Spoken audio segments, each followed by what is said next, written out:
Good evening, ladies and gentlemen, officers and members, and welcome to this Development Control Committee meeting on the 9th of March 2016. First of all, for your greater safety, I'll read out the fire evacuation procedures. There are no fire alarms scheduled for this evening. Therefore, if the fire alarm sounds, please evacuate the building immediately. The fire exits are located at the rear and the far end of the room, and you go down the stairs and meet in the War Memorial Park. Further, this meeting is being webcast. Is it? Yes. Yep, thank you. And please, will all members and the public switch off your mobile phones or put them to silent. Thank you. Moving to the agenda, I have some apologies and substitutions. Councillor Robinson is substituting for Councillor Bowyer, and Councillor Richards is substituting for Councillor Tucker. That's those. No declarations of interest from anyone? No. Urgent matters. We have one urgent matter which Mr. Townsend will tell us. Thank you. Thank you, Chair. This is to report to the Development Control Committee the outcome of the Beech Tree Close planning appeal, which was received today. The appeal was allowed. I will do the normal update in terms of the quarterly appeals report to DC Committee in due course, but just in terms of a brief summary of the appeal decision received today, members may recall it was an outline application for up to 85 dwellings on the site with only appearance reserved. The principal issue considered at the appeal was the impact on the neighbourhood plan and prematurity ahead of the neighbourhood plan coming forward. The inspector found that effectively, because the neighbourhood plan was significantly advanced and is due to go to referendum shortly, together with evidence that shows that there's widespread support for the neighbourhood plan, that significant weight could be placed on that document, and also found that there would be a conflict with the neighbourhood plan in terms of the concentration of delivery on a single site where a multi-site approach had been adopted, together with the fact that the 85 dwelling proposed was at odds with the 25 dwellings proposed in the neighbourhood plan. On the specifics of the neighbourhood plan in isolation, the inspector specifically said the appeal scheme is premature in terms of the guidance. However, in terms of the overall balance of the appeal decision, when weighing up the benefits against the disbenefits, if you like, that the committee are familiar with, the inspector concluded that the development was considered to be a sustainable form of development, found no harm caused by the highways concerns relating to the site access, off-site highways works or pedestrian access, which were key parts of the planning appeal, particularly raised by third parties during the inquiry, and that there had been no identified harm to heritage assets. Specifically in the concluding points, the inspector stated the following, and I'll read a specific quote, that in this situation in which two important objectives of the framework, namely boosting the supply of housing and supporting neighbourhood planning, pull in opposite directions. Returning to the final conclusions, in terms of the neighbourhood plan, the inspector concluded that it would not negate, allowing the appeal would not negate the purpose of having a neighbourhood plan for Oakley. Other allocations could still come forward and other policies could still have effect going forward. In light of those overall conclusions and the benefits of housing supply in general, including affordable housing, the inspector therefore allowed the appeal overall. As I say, members, I will do a more detailed update in terms of the quarterly appeal report, but as it was received today, I thought it would be of interest to members as I've reported other important appeal decisions. Thank you, Mike. Right, returning to the agenda, item number 4, minutes of the meeting held on the 10th of February. Right. The minutes of the last meeting on the 23rd will be confirmed at the next meeting of the Development Control Committee on the 6th of April. But the ones for the 10th of February, do I have members' agreements to sign these? Great. Good, thank you. I will do so later. Now we move to item number 5, applications for planning permission and public participation thereon. And the first item is land adjacent the street, Bramley and Sherfield. And I have the following speakers, Parish and Town Council Tony Durrant, objectors Mr. Bell, in support Jane Hurst, and then both ward councillors Tomlin and Robinson. and it will be presented by Lucy Page. Thank you. Thank you.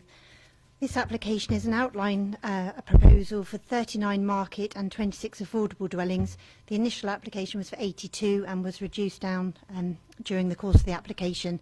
There has been an update paper advising of an additional condition, an amended highway condition and an informative all relating to highways. A further 6 letters of representation have been received and additional parish council comments. There was also a viewing panel on the site. Nothing further to add. Thank you. Thank you. Right, can we start off with Mr. Durrant, please?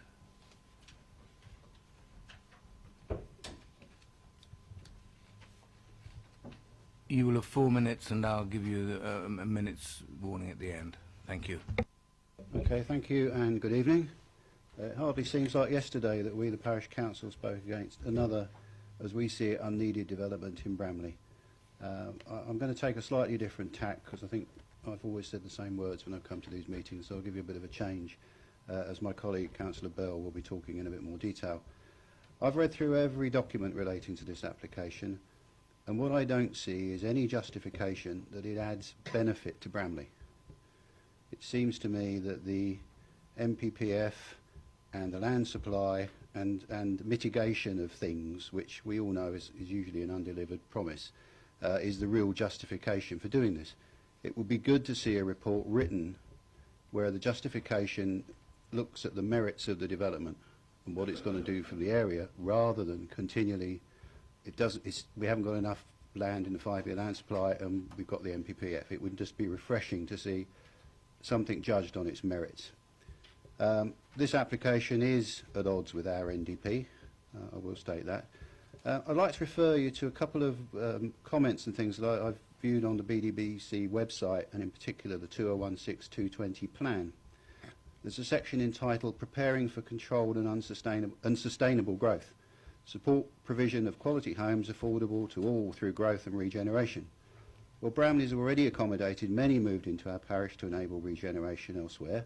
By approving more building in Bramley above that needed to support our own housing need, it is clear that Bramley will be assisting in regeneration in other areas and also supporting other parishes' housing needs.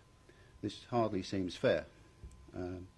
There's also a section, Invest in Infrastructure. Well, there's no evidence of the developments in Bramley over the last 20 years have improved significantly the infrastructure shortfalls. In fact, they've actually added to them. There's another section entitled Improving Residents' Quality of Life, which states, maintain and enhance our built and natural environment. Well, Bramley's natural environment has been eaten away by development of our countryside and increased traffic pollution along our one and only minor road access, which is the C32. That seems at odds again. Support a borough that people feel safe in. Inappropriate development in Bramley has encouraged, and we've seen it in the statistics, increased antisocial behaviour and worsening crime rates. And I'm sure that those who do the school run regularly don't exactly feel safe using the road or the pavement routes to school. Our road network is a significant accident waiting to happen, particularly near the railway crossing. It then has another section promoting strong communities. Well, the unstructured and unplanned expansion of Bramley has created divides by dramatically altering the parish demographics and creating unsustainable lifestyles for many new residents. It also says we want local communities to have a say in what matters to them, which is why we're supporting community planning and neighbourhood plans. 1 minute. The failure of the local plan has really rendered our work on the neighbourhood planning as pretty much pointless, although we will continue to do it because we believe it has a longer life than just this plan period. It also, another thing, whilst ensuring that future growth is well planned and well managed, well, quite frankly, development in Bramley has neither been planned nor managed. If it had been, there probably wouldn't have been as much, and we certainly wouldn't see the problems that we're currently experiencing.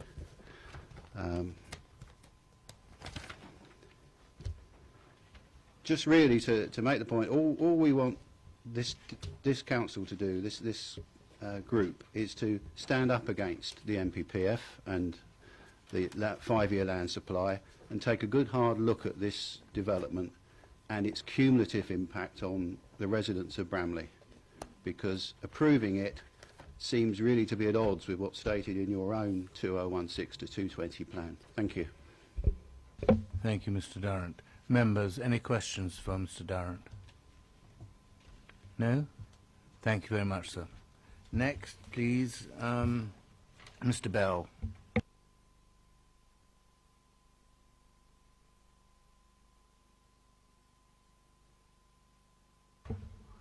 You will have 4 minutes, and I'll give you a minute's notice at the end. Good evening. This is for more housing in Bramley, in excess of the 200 approved for Mitchins Lane, the housing agreed for the British Legion site, and the 50 houses pending on Strawberry Fields. Bramley is allocated in the emerging local plan 200 houses, which have been as agreed as being met with Mitchins Lane, where we're having more and more coming through in the window of opportunity for developers with no local plan and no neighbourhood plan. Developers just quote the paragraphs of the National Planning Policy to justify the application, and planning officers concur, so you, councillors, can accept the application within the law. This application quotes every paragraph of the NPPF that is relevant. It quotes the safe policies of the local plan, touches on the emerging local plan, but then discounts it as not being acceptable, quotes the emerging neighbourhood plan and states in one paragraph that it cannot be afforded any weight, but then conveniently concludes that it's broadly consistent with the aims and aspirations of the emerging neighbourhood plan. Throughout the application we hear of the lack of the 5-year sustainable land supply, how this application will contribute to the housing requirement of the borough. Bramley has met its housing requirement with Mitchins Lane. This housing development is not going to do any benefit to Bramley. As they quote the NPPF throughout, then I feel obliged to remind you of the emerging local plan. Paragraph 2.4. Basingstoke and Dean's people, communities will be flourishing, enjoying an excellent quality of life and environment, which has been improved through well-planned growth that draws on our strengths and secures vital improvements. It enriches the character and vitality of our villages and outstanding countryside. Paragraph 2.8. Ensure that the infrastructure is planned prior to development and delivered alongside development to meet the changing needs of our residents and employers. Paragraph 3.3. The local plan supports neighbourhood planning.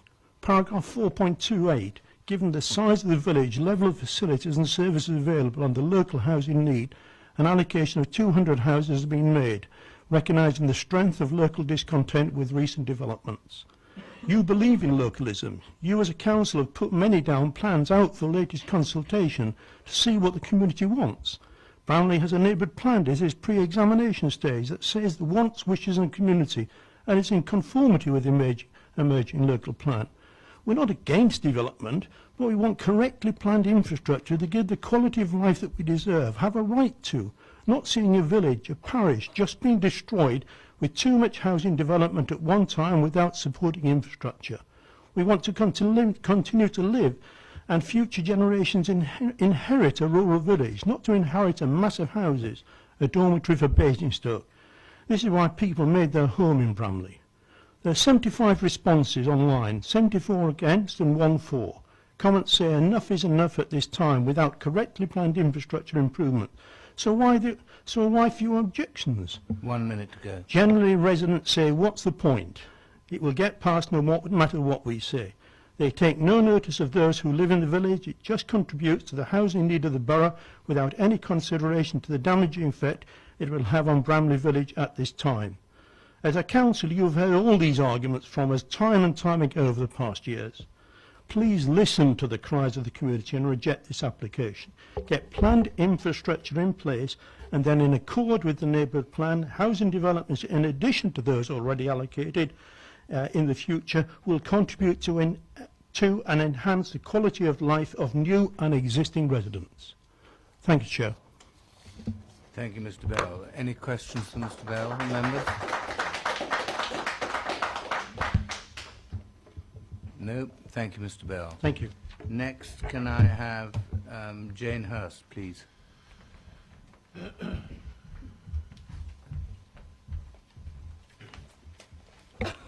You will have 4 minutes, and I'll give you a minute's notice at the end.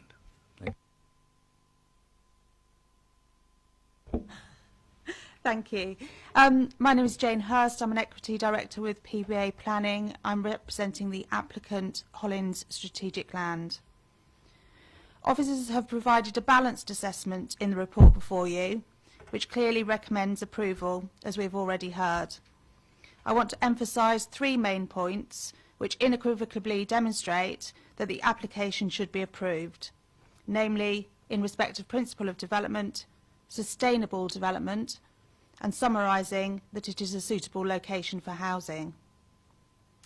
Located in the countryside means that the development would normally be seen to be in conflict with the adopted local plan, in that it would not accord with saved policy D5. However, lack of 5-year housing supply required by paragraphs 47 and 49 of the NPPF means that D5 is out of date, which is an important material consideration. I'd like to emphasise the Inspector's report on Kiln Farm appeal, which stated, waiting for the local plan to be adopted and then making up housing provision later in the plan period would be the antithesis of the approach advocated in the framework. I apologise for making these points in the light of the last speech, but the scheme does accord with NPPF and other saved policies of the adopted local plan in a number of ways. Delivery of housing, including affordable housing provision in accordance with the borough's housing land supply requirements, NPPF and saved policy C2, is vitally important. The delivery of the scheme will provide safe access, as now acknowledged by the Highways team, and therefore accords with NPPF, saved policies E13 and A2 of the local plan. Impact on landscape character. Accepting that there will be an impact in this regard, the mitigation proposed is considered appropriate by your officers to result in a scheme which balances this against the delivery of housing and therefore fully complies with NPPF and Save Policy E6. Impact on the conservation area has likewise been assessed. It has been identified through the submission, but the level of impact and the mitigation proposed results in a scheme which balances heritage assets with the important delivery of housing development. NPPF and Save Policy E3 are relevant here. Impact on biodiversity has been assessed and considered to be capable of being mitigated, sufficient to enable development to be progressed in accordance with NPPF and Save Policy E7. And in addition, the scheme complies with NPPF and Save Policy A7 with regard to potential flood risk. A sequential approach has been undertaken with which it complies, and it does not lie within a critical drainage area. The proposed Section 106 and SIL payments are essential here. They'll mitigate any potential impacts of the development in relation to a number of factors. 1 minute to go. Community provision. Strawberry Fields provides 50% of this of these community facilities. We will provide the balance. If our scheme does not go ahead, there needs to be a question mark as to whether these will take place. Open space, affordable housing, playing fields and education are all relevant. In terms of sustainable development, there's no doubt from the references within the committee report and from our discussions with officers throughout the process that the Council's land supply is a major significant factor in the determination of this application, which has also been at the heart of recent major residential planning appeal decisions which you've been witness to. Most notably, I'd like to point out the one which has been outlined to you at the beginning of the session today and which was allowed earlier today. In the light of these discussions, the application before you today cannot be refused on the basis of adequate land supply, which is a case of some of the objectors are trying to make. The provision of residential development on this site clearly meets the 3 strands of sustainable development. Will you draw to a close now, please? In terms of realising economic, social and environmental benefits. Thank you, Chair. Thank you. Any questions for Ms Hollins? Ms Hurst. Councillor Robinson, followed by Councillor. Thank you, Chair. You said that Strawberry Fields will provide 50% of the community facilities needed and you will provide the other 50%. Could you tell me what those community facilities are, please? Oh, let me go through. I'm not sure. Right. Yes, there's £97,500 to go towards Bramley Village Hall for building works, drainage and groundworks. I think the total identified in terms of the project cost is double that, and that is calculated to be just in excess of £1,500 per dwelling.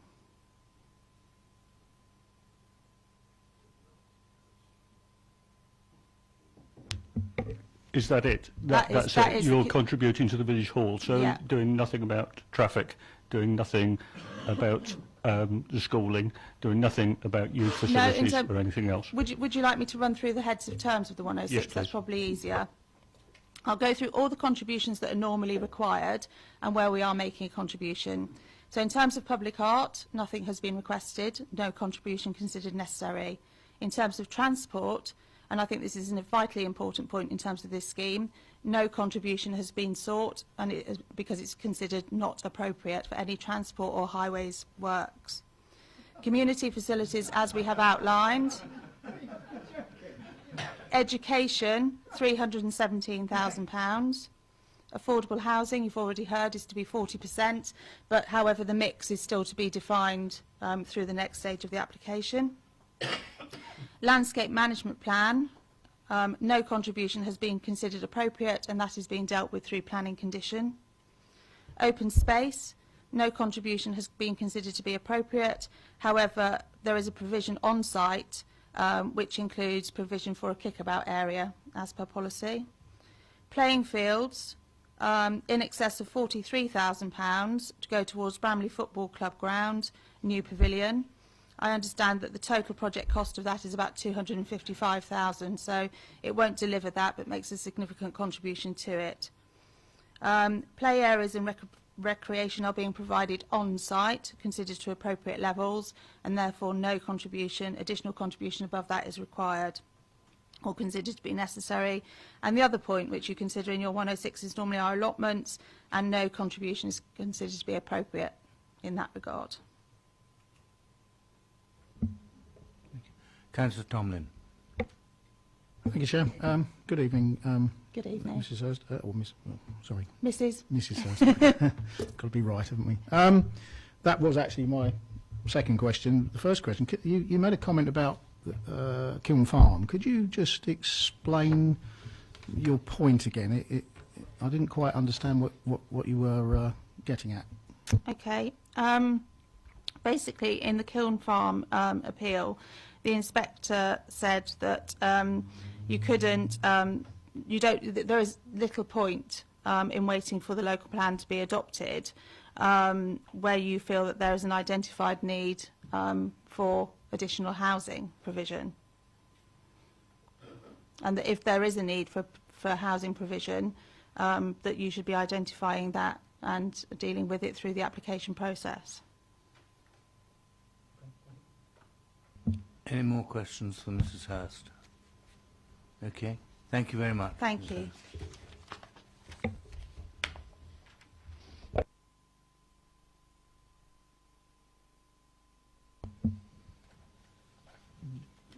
Councillor Robinson and Councillor Tomlin, do you want to speak now or later?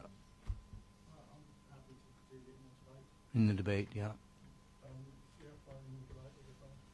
In the debate. Good. Right. Questions to officers, members. Councillor Taylor. Thank you very much. Just before I say anything, I'd just like to say that I agree with everything that Mr. Durant and Mr. Bell have said. Sadly, unfortunately, as we know, localism is now just a word. Could I ask the Highways officers, please, just a simple question. I gather that Highways objected to 82 dwellings on this site. Could you just in a nutshell tell us what's tipped the balance now that the number of houses has been reduced by just 17? Thank you. Thank you, Chairman. The original application came in with very, very limited traffic assessment information, so by default almost the application contained no traffic information. Having been back to the applicant to explain that they actually had to produce something, the fact that there was a housing reduction was largely immaterial to our comments. They just needed to provide the traffic information, which they didn't do originally. Councillor Tomlin. On that same subject of the traffic survey, so they didn't produce one, you asked them for one, they produced one, at the same time reducing the number of houses, but can you tell me how you accept what you're given? Is it based on opinions, or do we go out and counter check? There are comments in the report and the assessment which purely are, I would say, not plucked at random, but they're suggested that traffic will go this way and traffic will go that way. There's no real backup of data, and I just want to know how we as a borough, as the officers, satisfy themselves that you know, it's believable, perhaps.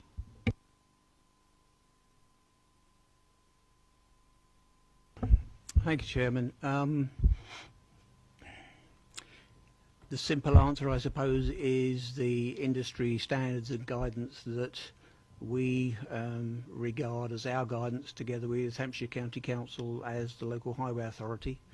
The survey data will establish the current patterns of traffic on the network. The data that's used for developments in perhaps some of the larger developments than this one necessarily would look at where or what the ward data is and where currently ward people actually travel to and from. In this instance, the traffic pattern that was surveyed and where people were going to and from and what the movements were actually used during the peak hour to add the development traffic together with the background traffic growth that we already know exists and the Minchin's Lane traffic that was previously agreed. That was all added together onto those patterns of movement, and then conclusions are drawn as a consequence. That is the sort of short answer to a very long subject. Councillor Bound, followed by Councillor Richards. Thank you, Chair. Page 36 of 123. With regard to the education contribution, Hampshire County Council have confirmed that there is only justification for a contribution towards primary school places.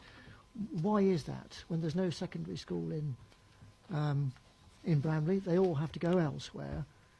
And pupil numbers in primary schools are rising greatly, and those children are eventually going to go to secondary school. So why is there no contribution towards secondary school education? When Hampshire County Council responds to applications, they look at where there is a need and where the likely children are to go in the area. So in this instance, they would be likely to go to the village school. If there is sufficient capacity in the local secondary school, then it wouldn't be appropriate to request a contribution if it didn't require then additional spaces or classrooms at secondary school level. So they don't, they just give you a quick answer. They don't justify their opinion.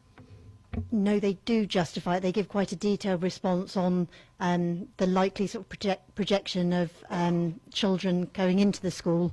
In this instance, I think the Bramley Primary School will be expanded to a 3-form entry primary school to cope with the additional demand of both this and other recent developments. I think it's already above 3-form entry at 75, so it must be 3.5 already. So possibly going to 4?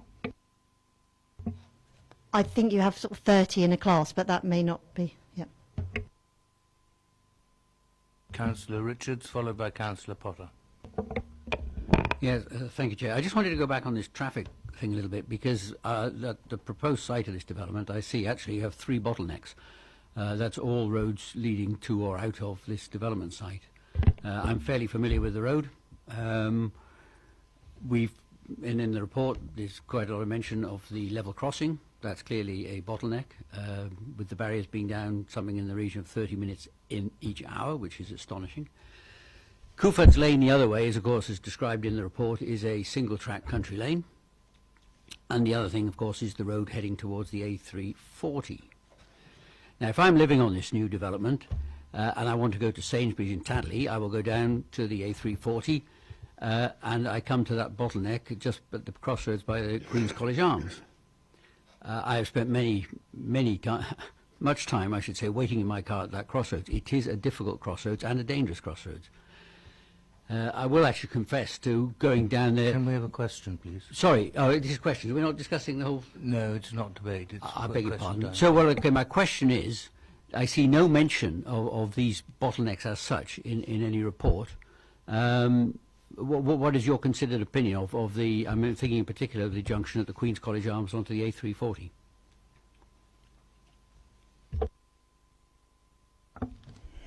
Chairman, in response to the 340, the traffic that's generated during the peak hours in that direction, it's much the same as a question that was put by a resident to the traffic that would potentially arrive at the A33 junction.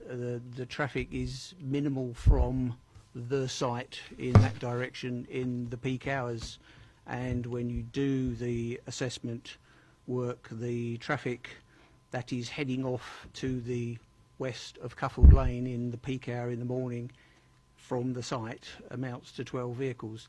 Now, before they can get to the A340, they could divert off through a number of other roads, and comparing those flows with the actual base flows on the road already, it's virtually down to a daily variation in traffic that you would get on the network in any event. That particular junction was therefore not part and parcel of the assessment that was done for this site, purely because of the traffic flows. And similarly again, with regard to the A33, by the time the traffic that's heading off in the A33 direction in the peak hour in the morning is 15 vehicles from this site, and they can then choose to go in any manner of side road or junction before they ever get to the A33. So hence we're down to a background flow by the time it gets to the A33, which could be equivalent to the daily variation in traffic flow on the network, which is actually quite large. Right. Quiet, please.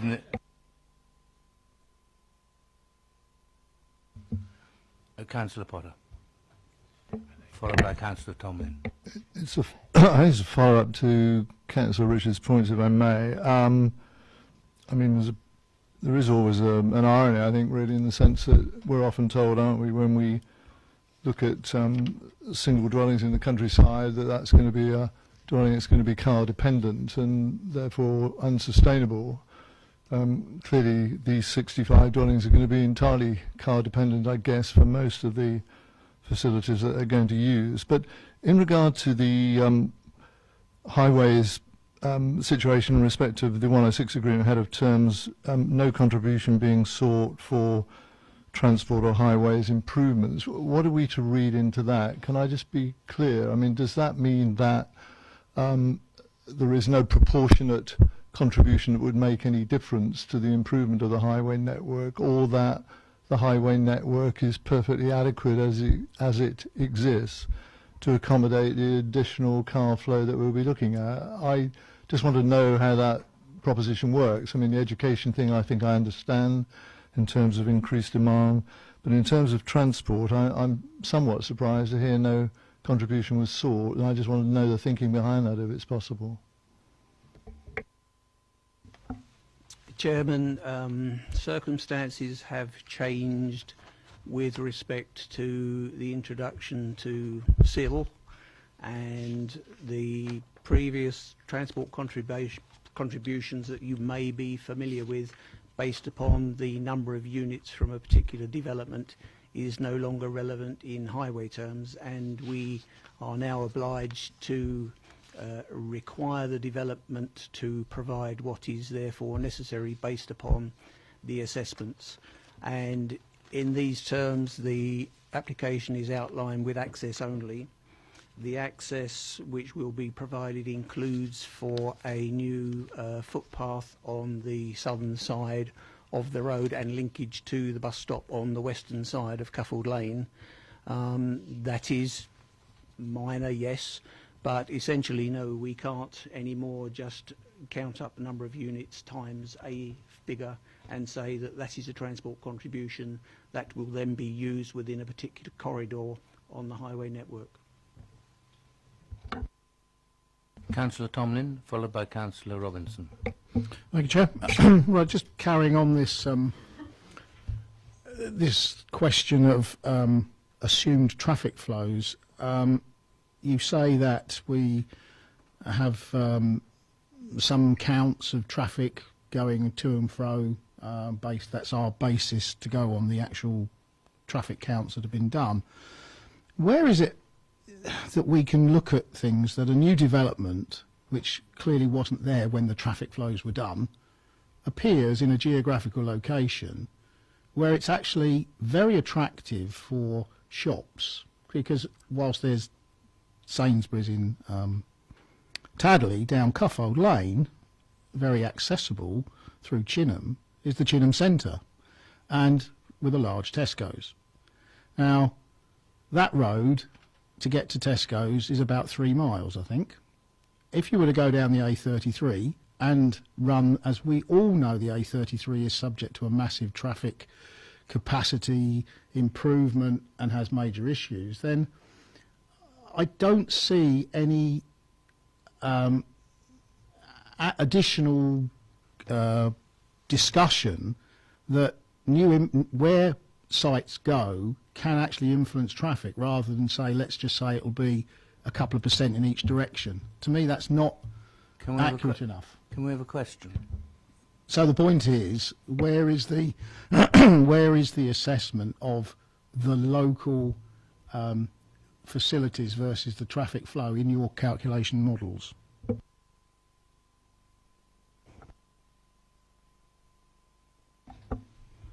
Chairman, the assessments, of course, are undertaken during the peak hours, the morning and PM peak hours, when the highway network usually has the heaviest loading. The assessments from the traffic generated from the development are also then calculated based upon those peak hours. That's not to say that at 11:30 in the morning traffic may not travel down Cuffold Lane or any of the other roads. But when the network is heavily loaded, which is in the peak hours, that is when we undertake our main assessments.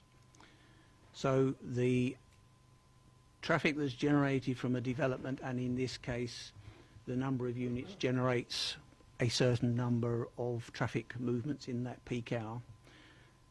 In this case, as it was with Minchin's Lane, the traffic generated from the locality of Bramley was actually used to calculate the number of trips that may be generated by this development.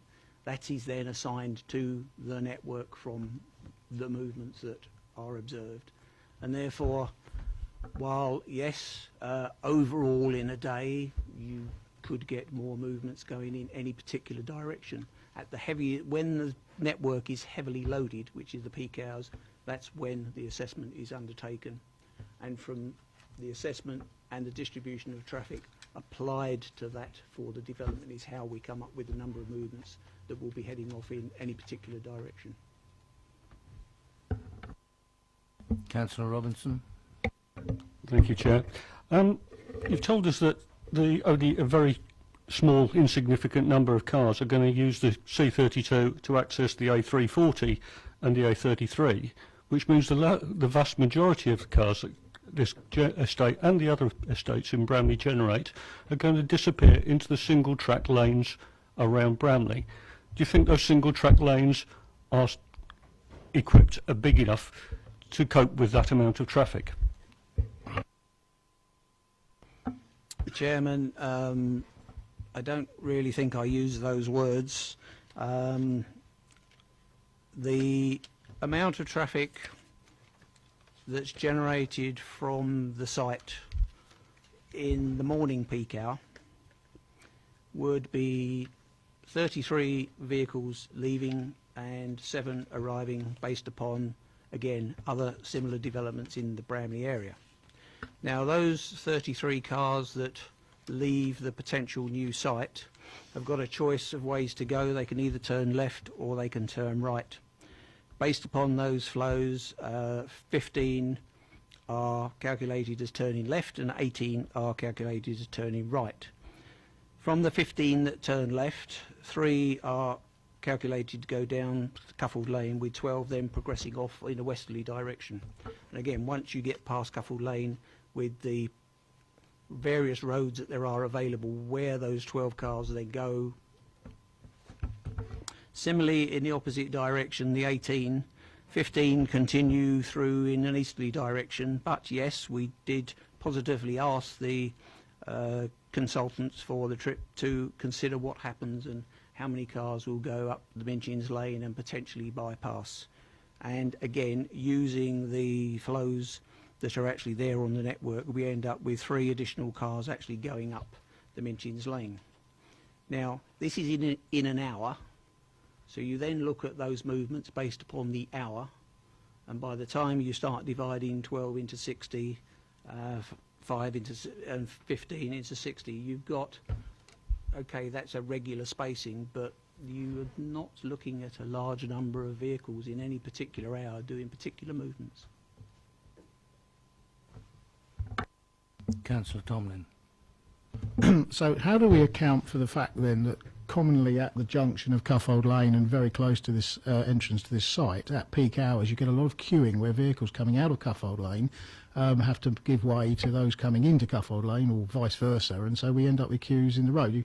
That's a sort of local thing. Now I cannot see that coming out in these statements. So where would you assess the local hazard to the traffic? You get people overtaking stationary cars because they're all trying to queue to get into the road.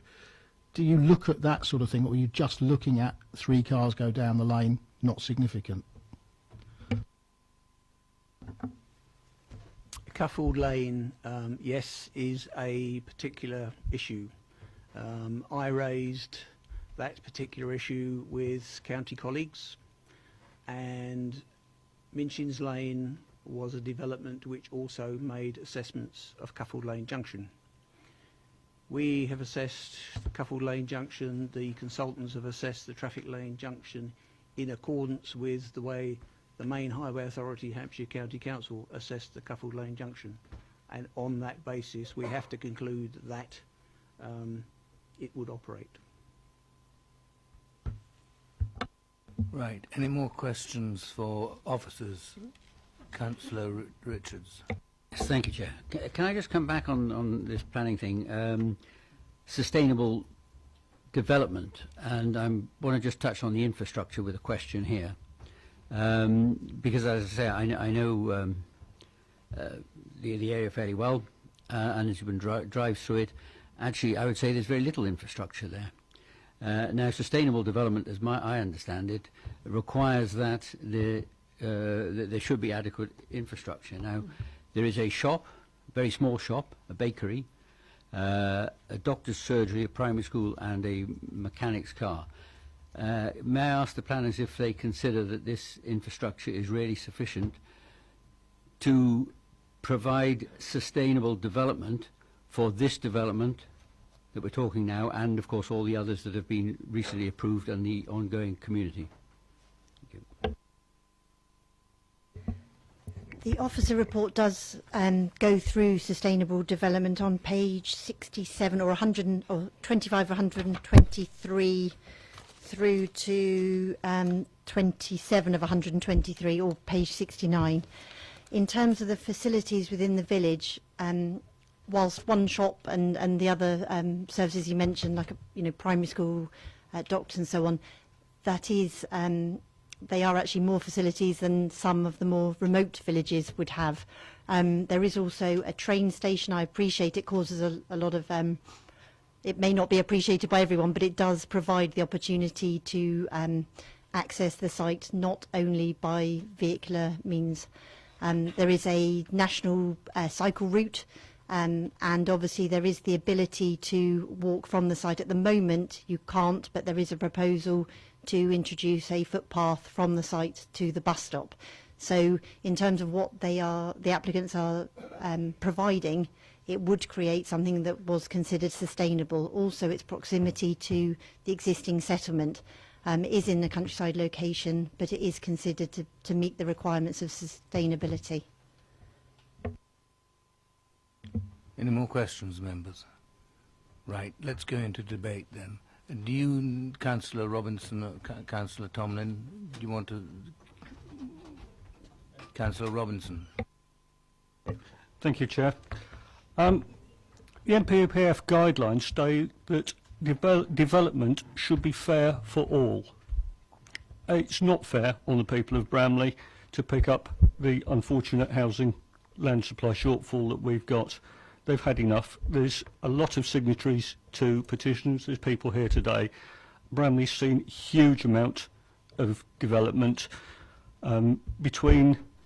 with the planning applications that have already been passed between 2000 and 2020, Bramley will have grown by 100%. Infrastructure in Bramley during that time, I'd be very surprised if it's grown by 10%. I've also been reading the Lord Taylor report on UK sustainable development and its criteria for sustainable rural communities. It says they should benefit from good governance to allow local people to influence the decisions which affect where they live.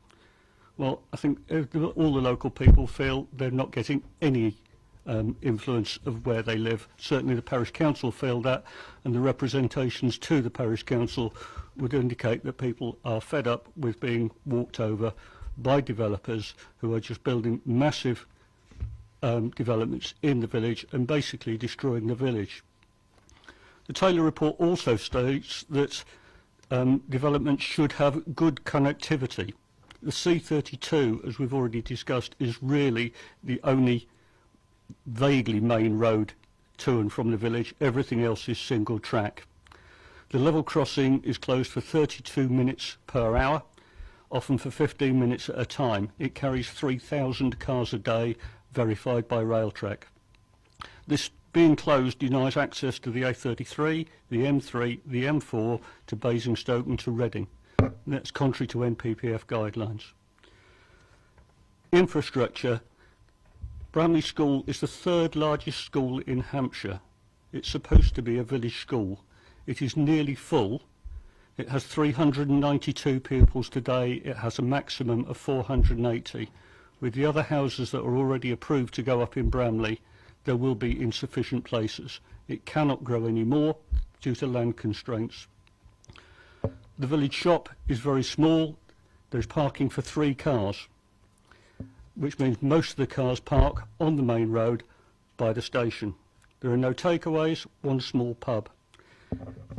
The school route is over the level crossing. It's 1.5 kilometres from the development, which means most people will be going to school by car, which means that at 8:30 in the morning, 9 o'clock in the morning, when the barriers are down, you can have cars full of kids sitting at that barrier waiting to go to school and log jamming the whole village. Contrary to the policy E6 of the local plan, says it shouldn't have an adverse impact on the local character, landscape and amenity in the village. Blocking the village from end to end with cars will have an adverse impact. It also adjoins the conservation area and will have adverse impacts on that. So I ask the committee today to refuse this application. Thank you.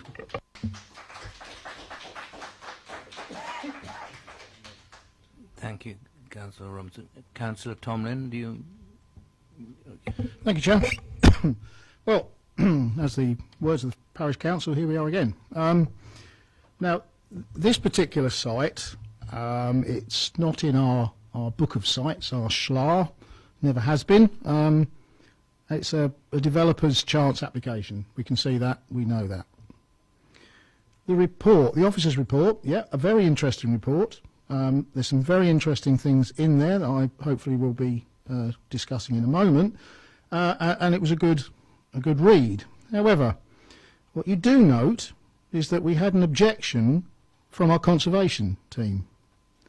We had also an objection from us, in principle objection from our landscape officer. That was on page 29, and he's quite, well, let's say quite vocal. He's objected to the principle of the development. It adversely impacts on the landscape character of the site as well as visual amenity.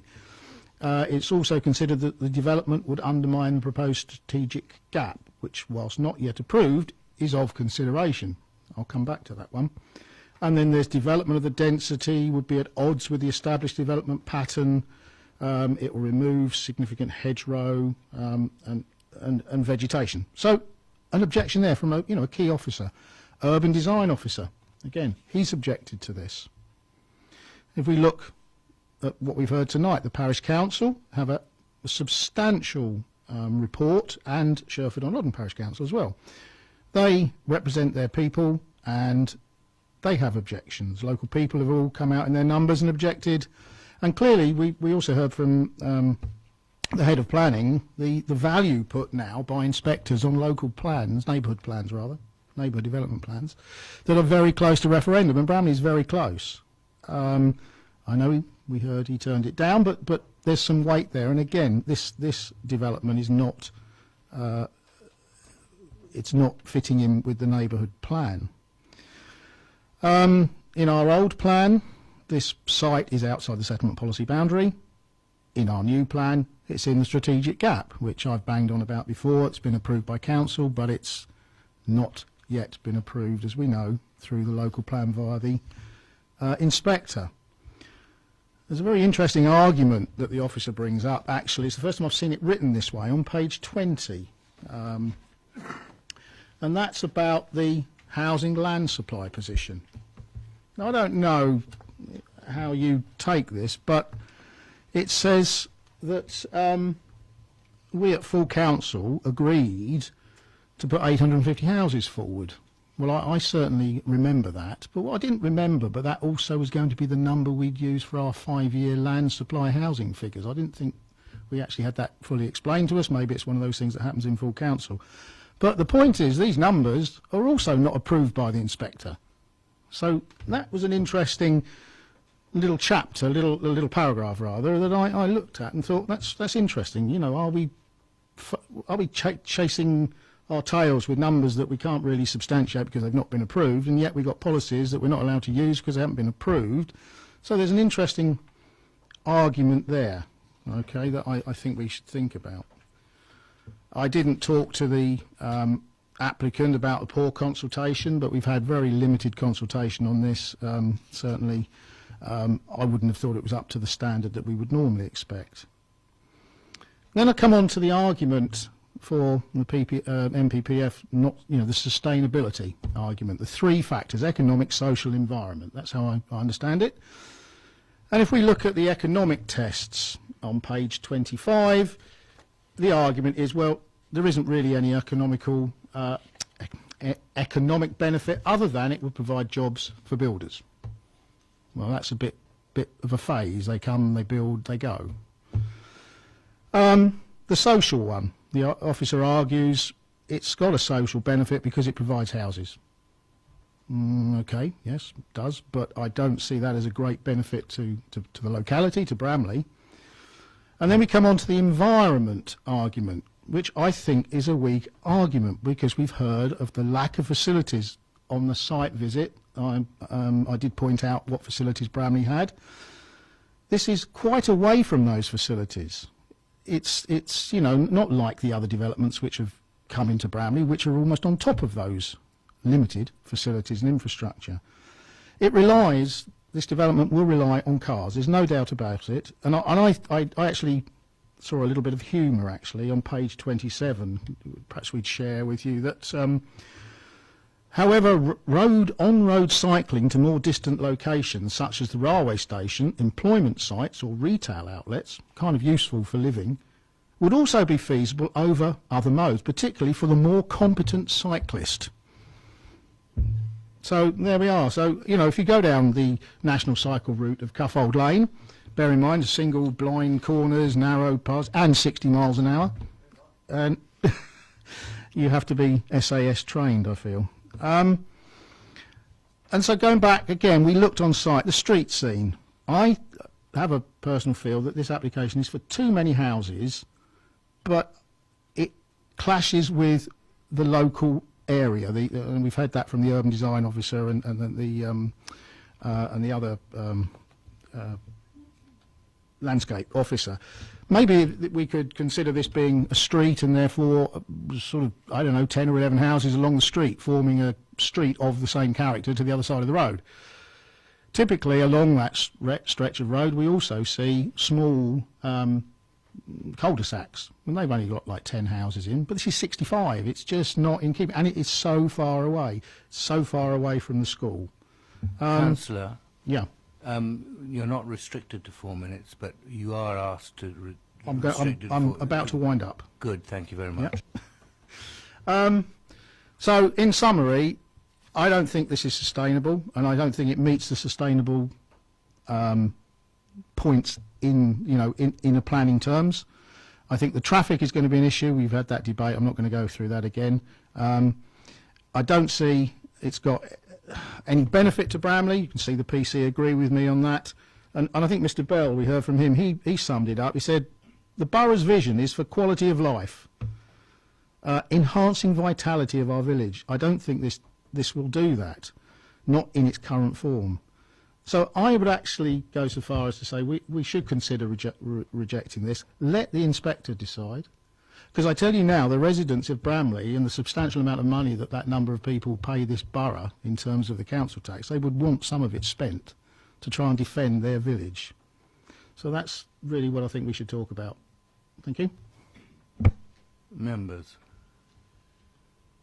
any comments? Councillor Rick. Councillor Taylor. Thank you, Chair. This I find a rather interesting case. And I've listened to Mr. Durrant and Mr. Bell and heard their points about how we seem to be driven by a lack of a local plan. I refer to the NPPF paragraph 216, which clearly states, which provide guidance on the weight that can be given to relevant policies in emerging plans. And it goes on to say that decision takers may also give weight to relevant policies in emerging plans according to the stage of preparation of the emerging plan. The more advanced the preparation, the greater the weight must be given. Now, in the documentation we have, if I turn to page 68 of 123, the situation with the emerging local plan is absolutely plain. It's written out quite clearly, but I will go through it for the sake of everyone here. The emerging local plan was submitted to the Planning Inspectorate for examination on the 9th of October 2014. Following an explanatory meeting which was held in December 2014 to discuss the inspector's initial concerns relating to the plan and potential ways forward, a number of revisions were currently being considered, particularly relating to housing strategy issues. Okay, so that was the first draft. On the 27th of March 2015, full council agreed that 850 dwellings per annum was okay. We would accept that for the local plan. There was then a period of consultation which took place during May and June 2015, and the plan was then resubmitted to the government inspector. This went through the normal proceedings. The examination hearings took place in October and November 2015, and in fact were finished on the 11th of November 2015. So that's 4 months ago. Now, I'm not quite sure how we describe late stages, but this to me would strike me as a plan which is really in the late stages, and therefore should carry considerable weight in our decision here. That is the key point that I want to make, because, as Councillor Tomlin has already said, there are a number of objections from council officers, notably the landscape officer, the urban design officer, the conservation officer also recommends refusal. There are all these different various objections. I'm particularly read through in some quite detail the parish council submission, their various objections, which I think are very clear and very complete. And I see that those are just thrown out because apparently this emerging local plan carries very little weight. My analysis would be that actually at this stage with the emerging local plan, that we know, we've been told will be with us in the next few weeks, should actually be very significant in our considerations of this application. Thank you, Mr. Chair. Thank you, Councillor. Yes, we want to clarify some of the things you said. Thank you, Chair. It's just hopefully to assist the committee in terms of the weight to the local plan from the points that Councillor Richards raised. It was just to, I suppose, clarify that point, which is that local plans, emerging local plans, do carry more weight the more progressed along the process that they've become, as Councillor Richards says in terms of paragraph 216 of the NPPF. However, in terms of the current position on the local plan, because there were outstanding objections to various policies, numerous policies in the local plan, which haven't been, if you like, adjudicated on yet in terms of the inspector's report coming back, at this time, limited weight can be given to the emerging local plan. So it's not, in essence, the time period that's elapsed since the local plan process started, but it's the stage at which it is reached, which in effect determines the weight that can be applied to the local plan policy. So certainly in the way the officers assessed it, and in this application and others, limited weight can be applied at this stage. Thank you, Mike. Councillor Bound. Thank you, Chair. Can I start off by saying I have a huge amount of sympathy for Bramley and its inhabitants. The development that is going on there, or has been going on there, seems to me to be totally sort of haphazard, and is the converse of any good planning that I can see. And good planning is what we should be about. As a committee, we have turned down many large applications in the past, and unfortunately, they've been turned down at appeal. My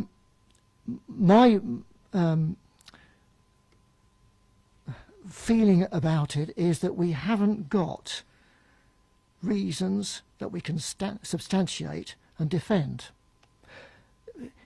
From a sort of professional point of view, my profession in the part was as a teacher, and I'm hugely dissatisfied with the response of Hampshire in terms of what is happening in Bramley.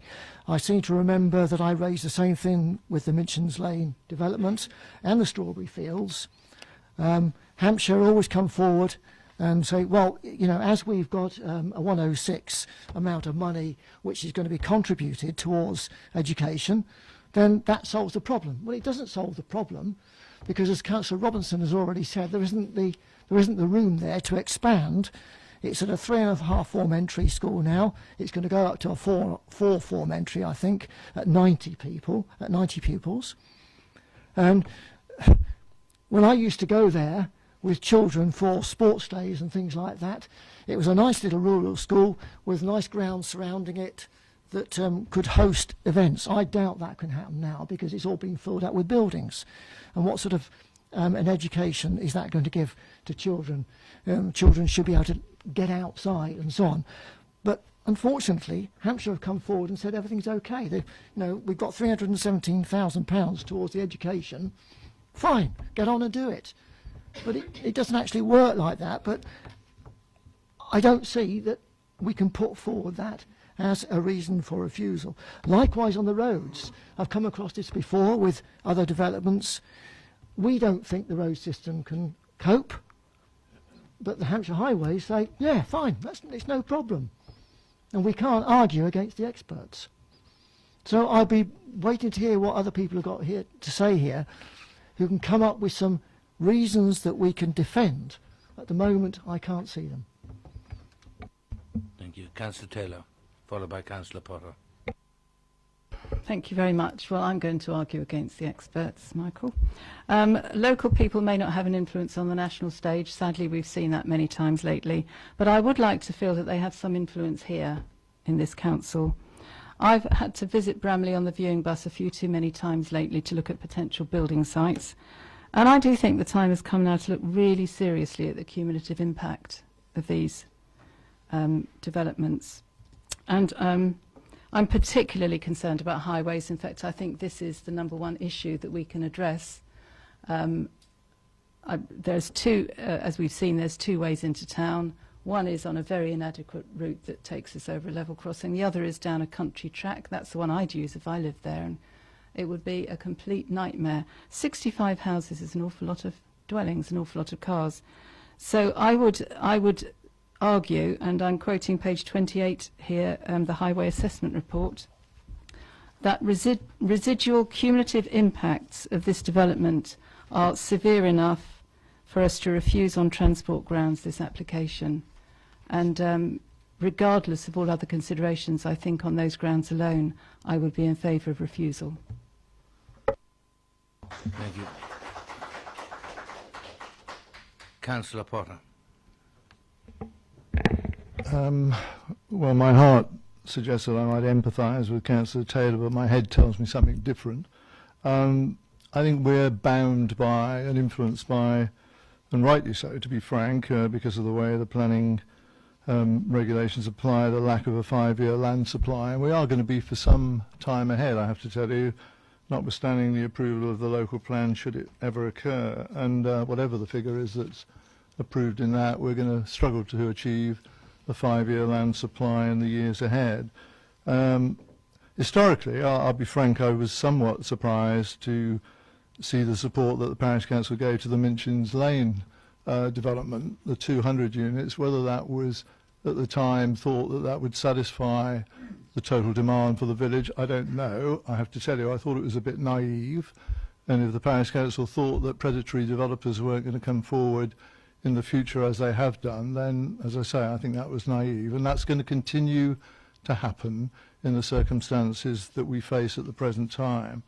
The simple facts are, in terms of the way we have to apply the MPPF, which is an overriding consideration to us, the fact that we don't have a 5-year land supply, the fact that this, in main part, as an application, satisfies the provisions that I think as a planning committee we have to look at. We have no alternative, despite the empathy I think we feel with the people of Bramley, but to approve this application, and that's my position on this. Thank you, Councillor. Councillor Westbrook, followed by Robinson and Tomlin. Thank you. Thank you, Chair. Having visited the site and read the report, it's understandable there will be issues of any development on greenfield sites and also the increased pressure on local infrastructure. I would agree with the report on page 38 of 123. There is a need for a balancing exercise here. We know the council is faced with a serious and significant shortfall of housing, and the council will also experience a rising and substantial need for affordable housing in the council area. I therefore have to agree with the officer's report that the provision of 65 dwellings, of which 40% will be affordable, attracts significant weight in its favour. The application also aims to secure a contribution towards the expansion of Bramley Primary School and other contributions towards local facilities, which will ensure that the impact of the development will be mitigated against insofar as is possible. Therefore, I support the officer's recommendation to approve this application. Thank you. Thank you. Councillor Robinson. Thank you, Chair.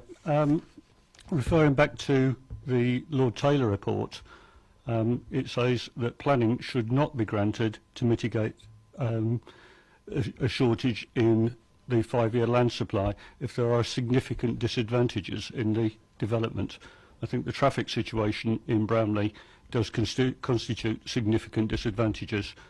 The walk to school route goes immediately adjacent to the station, and the traffic situation there is significantly dangerous. So I think, based on the Lord Taylor report, we could refuse it on that grounds. Secondly, I refer back to the planning committee meeting in here, which we had, I think, pretty well a month ago to the day, when we spent considerable time, I was a visiting councillor, so you spent considerable time discussing a series of barn conversions down in Laverstoke, and Councillor Potter raised the issue of lack of affordable housing and social housing on that site, quite rightly, and the fact that the developer was not offering a contribution elsewhere. You quite rightly, in my opinion, refused that planning application, and we were advised by Mike Townsend that the fact that it was against Basingstoke and Dean's planning policy was grounds in itself to refuse the planning application. If this application is against the emerging local plan, it must by definition be against the Basingstoke and Dean's planning policy. So if for the sake of continuity, if you can refuse one on not conforming with Basingstoke and Dean's planning policy, surely it's a good reason to refuse another one. Thank you. Councillor Tomlin. Yeah, I would like to sort of move away from the fact that I live there, the fact that I'm the local ward councillor, but just draw members' attention to the report and what I said before about the 3 tests for sustainability. Yeah, the sustainable development, it's got down there, we've got to conserve the natural environment and heritage assets, actively manage patterns of growth to make the fullest possible use of public transport, walking and cycling, and focus significant developments in locations which are or can be made sustainable. There's no mitigation that you can't make it nearer facilities that don't exist. It's too far away from somewhere. I don't believe that works. The economic argument there, we talked about it's jobs for builders, but there is a thing, people will spend money in the locality. Well, I put it to you, where are they going to spend the money? They can all go down the pub and the hairdressers and buy a loaf of bread, but it's hardly going to bring great wealth. And then the social housing element, yes, it is going to provide it, 40% affordable, whatever we do. But how are those people going to be able to access it? Because you've got 1 bus an hour if you're lucky. You've got to walk everywhere, they're not going to want to walk.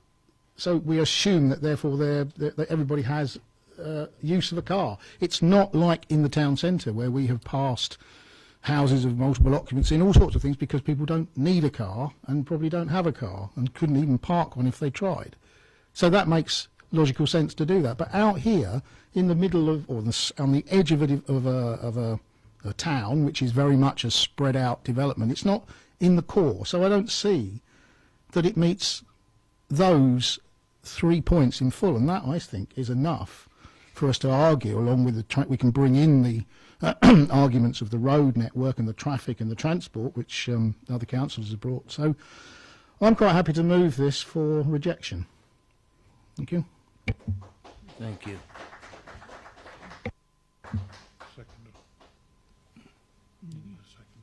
Seconded. Nobody seconded it. Any other motions? Any other comments from members? Somebody going to second that? You said. Thank you, Councillor Robinson. Right. I have a proposal to. Can we just have the reasons again, please? All right, the third time. It's not sustainable. It doesn't meet those 3 criteria sufficiently to outweigh the harm of the development in its location.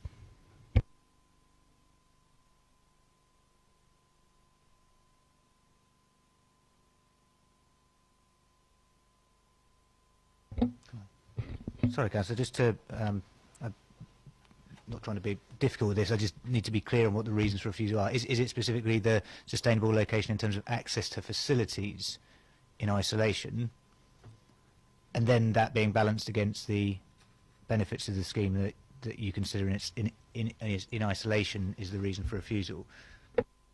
Well, yes, and additionally it doesn't provide any economical benefit for the local area, or very minimal, perhaps we'll use the word very minimal, not sufficient. And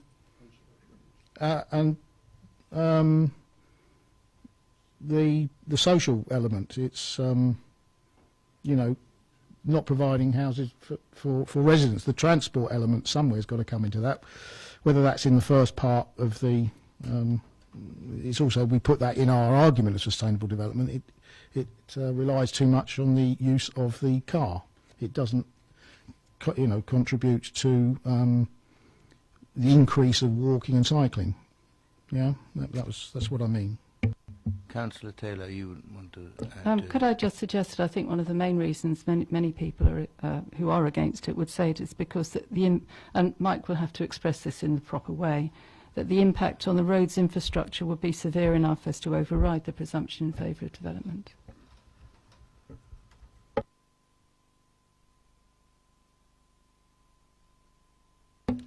I think Councillor Taylor's obviously picked the words in terms of the MPPF and the relevant wording there in terms of paragraph 32 as to whether there's a severe impact in terms of the road, which is absolutely right. So in essence, it appears that there are two primary reasons for refusal, which would be unsustainable development in the three dimensions, but particularly with regards to access to facilities and over-reliance on the car, but also bringing in the fact that you consider the development not sustainable in terms of its economic and social benefits, and then a second reason for refusal with regards to traffic impact, with regards to it being a severe impact. Chairman, it was just those two reasons I wanted to clarify. If I may, just to assist the committee, my only comment on that would be clearly those are similar reasons for refusal that have been put forward on appeal on other cases. The appeal decision I reported just at the beginning of this meeting picked up on a number of those issues during that debate as well, in terms of whether the impact is severe, and clearly in terms of the 5-year housing land supply position, the test is considering the concerns and the adverse impacts of development and then balancing them against the benefits. That is the key issue, if you like, in terms of the housing supply, in terms of the engagement of paragraph 14, which the committee will be familiar with. I have to say, particularly with regards to the 2 points raised, I think we will struggle to provide evidence to support that or substantiate those points at appeal. Thank you. Right. Any more comments, or anybody want to add to that? Right. I have a proposal for rejection. Is that right? For those two principal reasons. Those in favour, raise your hands.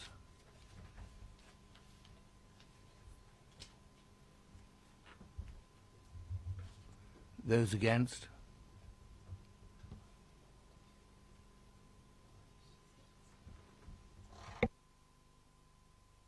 The motion is refused.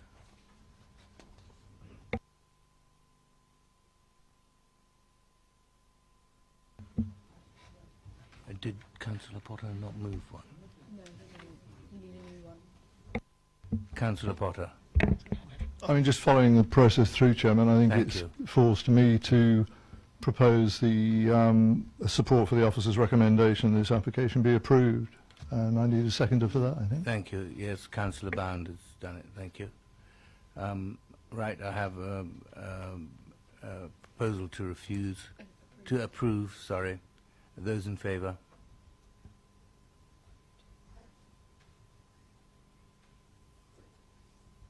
Thank you. Those against?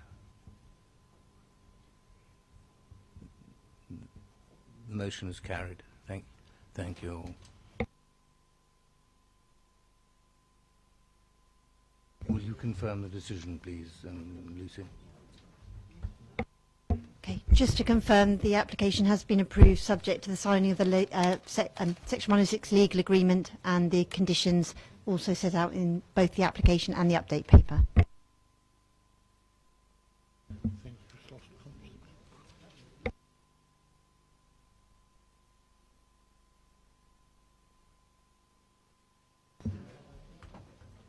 Right, members, we now move to item number 2, which is land south of St Michael's Close, North Waltham. And I have speakers.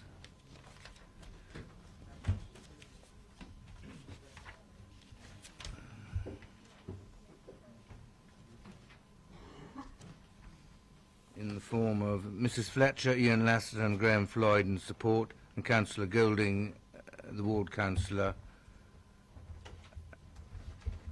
And it's going to be introduced by Lucy Page. Thank you. This is an outline application for 2 single-storey dwellings with access, layout and scale for consideration. There is an update paper confirming an additional reason for refusal due to the lack of a signed legal agreement. And nothing further to add. Thank you. Thank you. You've got 4 minutes between the three of you, and I'll give you a minute's notice at the end. Thank you. Good evening, and thank you for visiting our site last Friday and allowing me the opportunity to speak tonight. We have lived in North Waltham for 29 years and jointly own the field for 25 years. We are not developers and have no interest in developing the rest of the field. 2 lifetime bungalows which we plan to self-build will allow us to stay long-term in the village. Our application has been refused on landscape character and visual amenity. It seems to me that any new dwelling will have a visual impact, and as ours would be minimal, I am not sure why our application has failed on this point. Rather, our proposal is sustainable, not isolated, low impact, in keeping with St Michael's Close, next to existing dwellings and close to amenities and services. 1 bungalow has been placed to act as a new visual boundary to St Michael's Close. Today, all villages need to take their share of new homes, however small in number, to help contribute to the Council's building target, and this application would contribute in this way. A campaign was orchestrated against us by the owners of Boundary House, which may have resulted in more objections than normal. Boundary House is not in St Michael's Close, is not affected by our proposal, and is a long distance away, as can be seen on the plans. In contrast, the immediate neighbours to the application in numbers 26 and 29 St Michael's Close have not objected. We will be contributing to Cuckoo Meadow through S106 contribution in due course. Now I'd like to pass you over to Mr Graham Floyd. Thank you. Chairman, I'm sorry. Thank you for inviting me to speak in connection with this application. Mrs Fletcher has introduced me. I'm a chartered landscape architect, and my practice, Floyd Matcham, has been advising the applicants from the inception of their scheme. I will comment on the objection raised by the Borough Council's landscape team. They allege that the development of 2 bungalows will cause harm, firstly to landscape character, secondly to visual amenity. I believe that these concerns are misplaced. In regard to landscape character, the chief concern seems to be that the development will be taking place outside the settlement boundary. In fact, the boundary is simply the existing edge of development on this side of North Waltham. It is not an important landscape feature in its own right. For example, it is not defined by a woodland belt, and the development will not lead to the loss of any important landscape elements such as trees or hedges. This is a very modest development in terms of its scale, and it is well related to the village, so it would not represent isolated development in the countryside, which might otherwise be considered harmful to landscape character. The settlement boundary would change, but I emphasise that the new boundary will be defined by native hedges and trees. These will enhance landscape character. 1 minute to go. Thank you. Turning to the question of visual amenity, the addition of 2 bungalows at the end of St Michael's Close will be in keeping with the existing residential character. Their visual impact will be very limited, and they will mainly be seen only from the end of St Michael's Close. There are no views from public footpaths. The only other view of the site is a narrow glimpsed view between intervening trees in winter from the churchyard, and this view is screened in summer when trees are in leaf. In this winter view, the bungalows would sit down behind the taller adjoining houses, and they would not be seen on the skyline. Finally, the layout has been designed to avoid overlooking and to protect the visual amenities of adjoining residents. In summary, I do not believe the scheme will cause any landscape or visual harm, and it will not adversely affect the setting of North Waltham Village and its conservation area. I hope this is helpful, and I will be happy to answer any questions. Thank you, Chairman. Thank you. Members, do we have any questions for the trio? No? Thank you all very much. Councillor Golding.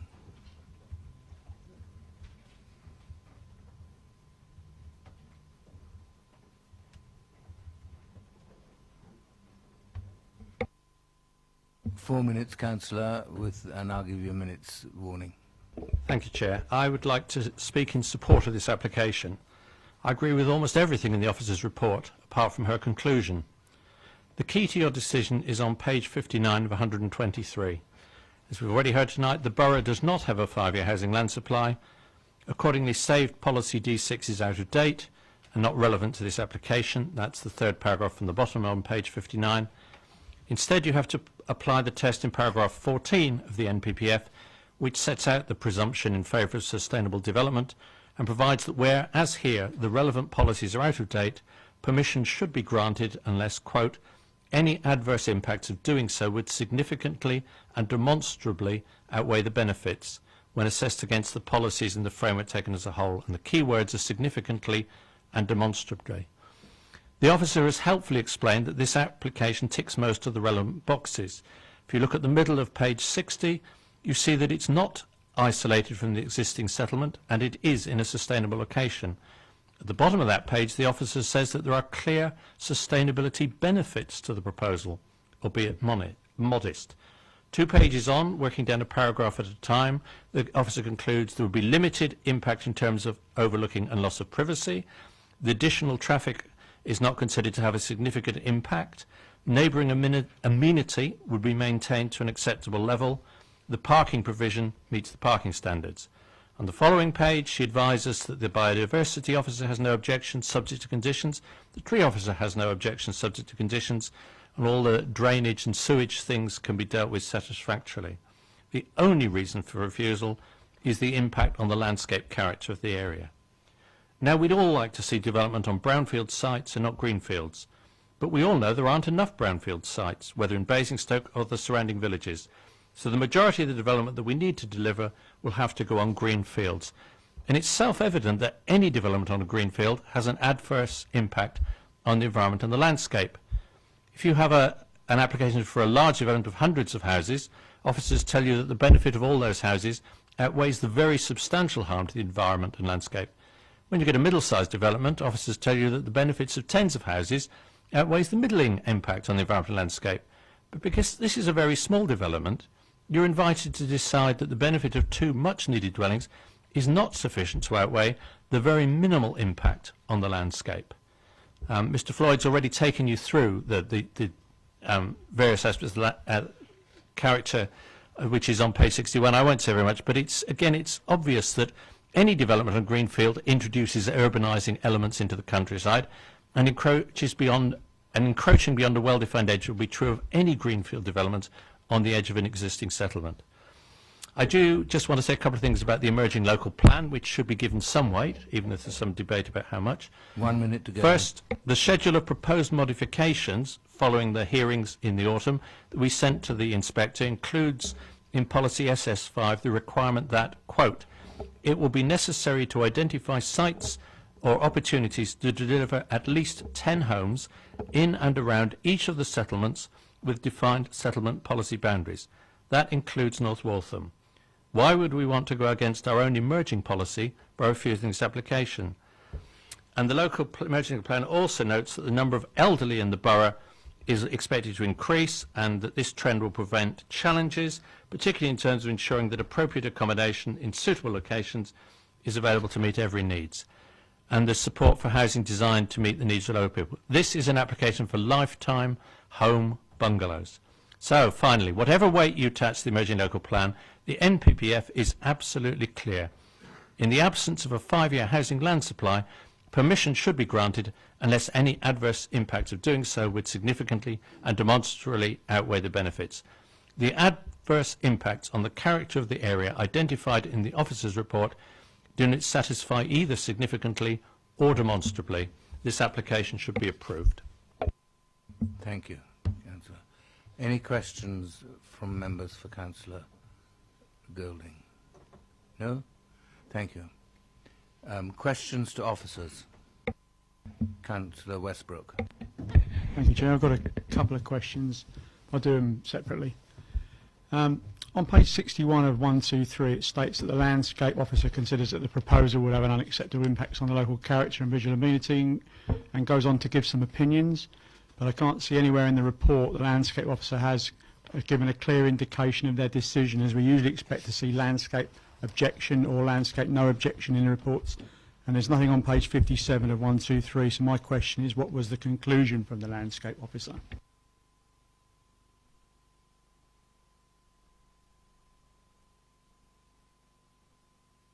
We're just going to confirm what the landscape officer said. I won't give you a moment. Yeah, have you another question meantime? Well,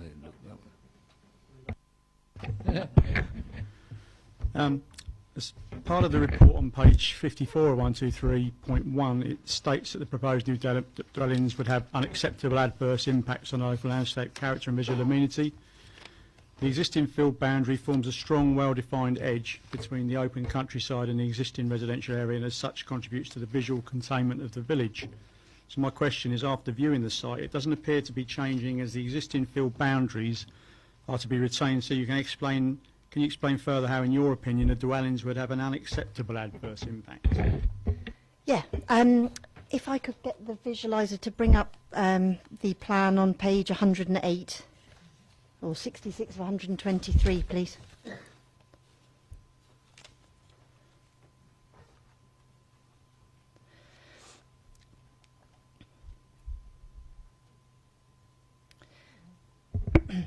Okay, so when you look at the top section of the plan, where you've got number 26, the residential unit, just at the top corner, it would be useful if you had have we got a pointer or anything? No. So it's in the top section of the site where you can see three trees, three existing oak trees.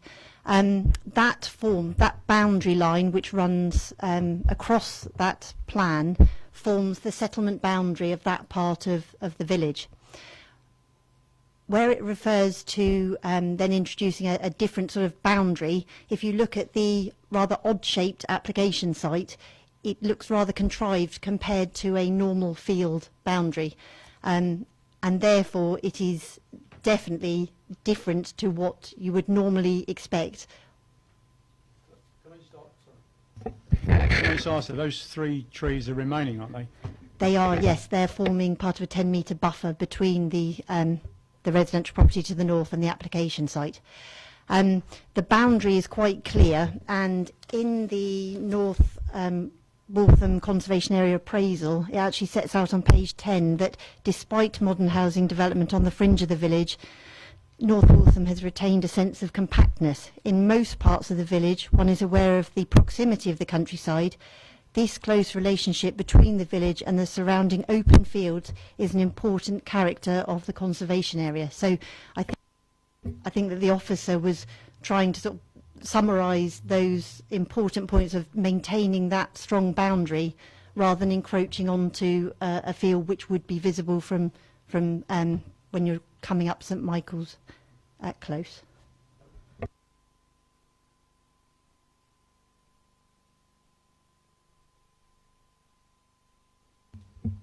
we still working on part one? Yes, we are. Right. Councillor Taylor, do you want to, while we wait? Thank you. Yes, this is really directed at Mike. I was really surprised to see on the update paper that there's an additional reason for refusal stated regarding the lack of a signed legal agreement to secure contributions towards public open space provision.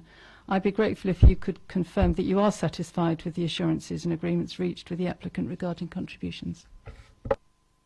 Absolutely. So my understanding is that the applicant's intention would be to sign a Section 106 agreement if planning permission was granted. It's simply in the circumstance of recommending refusal, it's setting out that if it was refused as of now without a completed 106, then that would be taken forward as a reason for refusal to be maintained at appeal if required. It's not saying that there's it's not suggesting that the applicant isn't willing to enter into Section 106. Absolutely. Are you ready to go? I'm just going to come back to say, unfortunately, we can't load the landscape officer's full comments on our computer. But paragraph 4 of page 103 or 61 of 123 does set out that the landscape officer considers that the proposal would have an unacceptable adverse impact on local landscape character and visual amenity, and then carries on to set out what that harm is. But unfortunately, I can't give you his exact full comments. Yeah, it just seems unusual. I mean, if you look at some of the other applications tonight, even if you look at page 29 of 123, which was the landscape objections as well, I mean, it's quite clear that in all those it says the landscape officer objects, and I can't see that anywhere in here where it actually says I object. He's got an opinion on certain things, but he also counters it with some other things as well. So that's my only point, really. Councillor Potter. Thank you, Chairman. Councillor Taylor raised the issue about the 106 agreement. That's gone. I just, and I know this has just been referred to in response to Councillor Westbrook, but I'm not trying to be facetious in any way, but in terms of the sort of summary conclusion regarding recommendation for refusal, we talk about an irregular shaped field, unsympathetic to the established field pattern, because this chunk is taken out. I mean, my question in this I mean, what is wrong with an irregular shaped field? I don't quite understand the significance of a field that isn't quite square, isn't quite rectangle. What possible harm can that have in terms of the setting in the countryside? I mean, am I missing something here?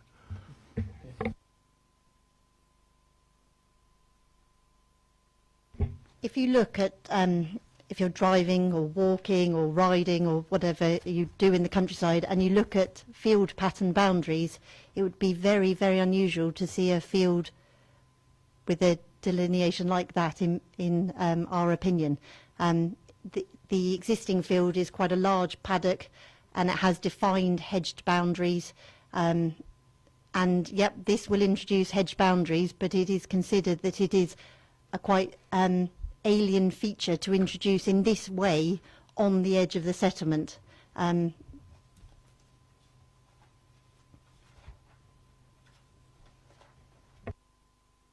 mean, I'll take the officer's word for that. Obviously, I mean, I don't spend my time driving around looking at the consistency of field shapes, I have to tell you, but I mean, I can think of a number of times when we actually have approved similar type applications which take chunks of land out of, you know, the field layout as it currently is, and, you know, to be frank, in my subjective view, no harm done to the overall well-being of that area, but I'll make my views known in a minute, as you probably guessed. But thank you.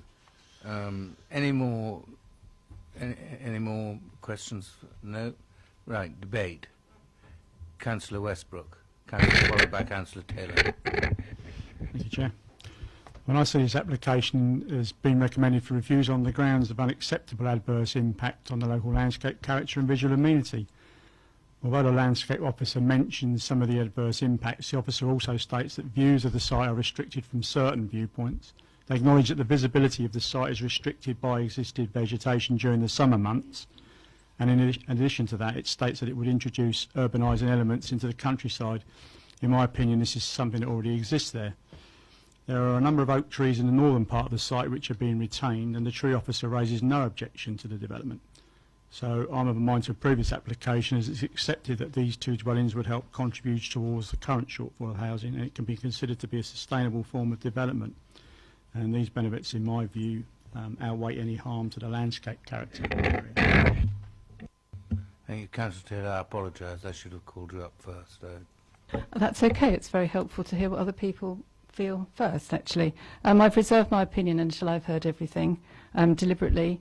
And I won't say more than I have to, because I really do agree with everything that's been said, including Councillor Golding. We're only looking at landscape now. We've established that. I take Councillor Westbrook's point about the strange writing in the report that talks about visual containment of the village. And looking from inside the village, I would have thought that the rounding off of the cul-de-sac with two bungalows actually is quite a nice visual containment from inside, and more so, in fact, than an open field entrance. I just do want to say that I appreciate the fact that the residents of St Michael's Close have enjoyed the sight of an open field into the countryside at the end of the road, but this doesn't obviously constitute a reason for refusal. I can't see that the impact on landscape is anywhere near significant enough to constitute a reason for refusal. I simply can't, and I'm slightly puzzled by this recommendation, especially in view of the last one. And I say this with some confidence because the parish council, whose views I do consider important, haven't raised any objection themselves. So really, only the landscape officer and the officer appointed to this have.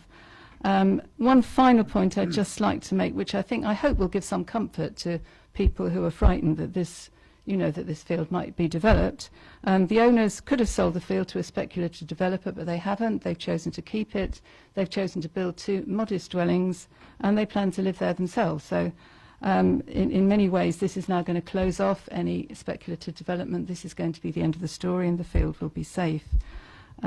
So for this reason, for the fact that I think landscape is really not greatly impacted by it or visual amenity, and the absence of objections from the parish council or any immediate neighbours, I propose approval of this application. Thank you, Councillor. Any more? Councillor Potter. I think so. I mean, if only all our applications came to us two at a time, how easy life would be. But certainly, I'd be happy to support any recommendation for approval here. And I'm sorry it goes against the officer's view, but I really think, you know, we can argue very clearly good reasons for approval. Thank you. Councillor Richards. Yes, I'd just like to come in on that and give my backing. I have always believed that in rural areas, sympathetic development, and I know what I mean by sympathetic development, is the way forward. In fact, it is the only way forward. You can block all development, and then the local rural communities will go into decline. We have to keep these communities thriving, and therefore sympathetic development, as I call this, it would certainly have my support. Thank you. We just want to clarify the reason for approval.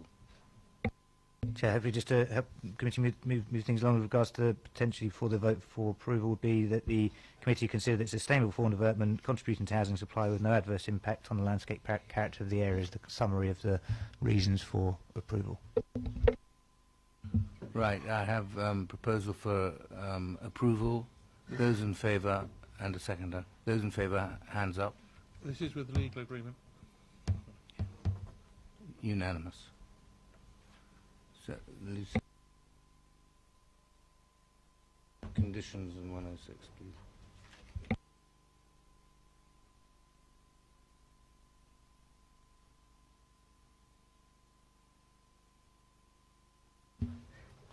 The application has been approved subject to the completion of a legal agreement and appropriate conditions relating to landscape, trees, and other suitable conditions to be discussed. Got a list. Aha. Sorry to keep you. So stress the following conditions: plan numbers, time for outline, application, reserve matters, appearance and landscaping, materials, biodiversity, and let's have a look. A construction method statement, means of access, turning, parking and loading, the size of the garages, refuse and recycling, and an informative about the means of access condition about access over a footway.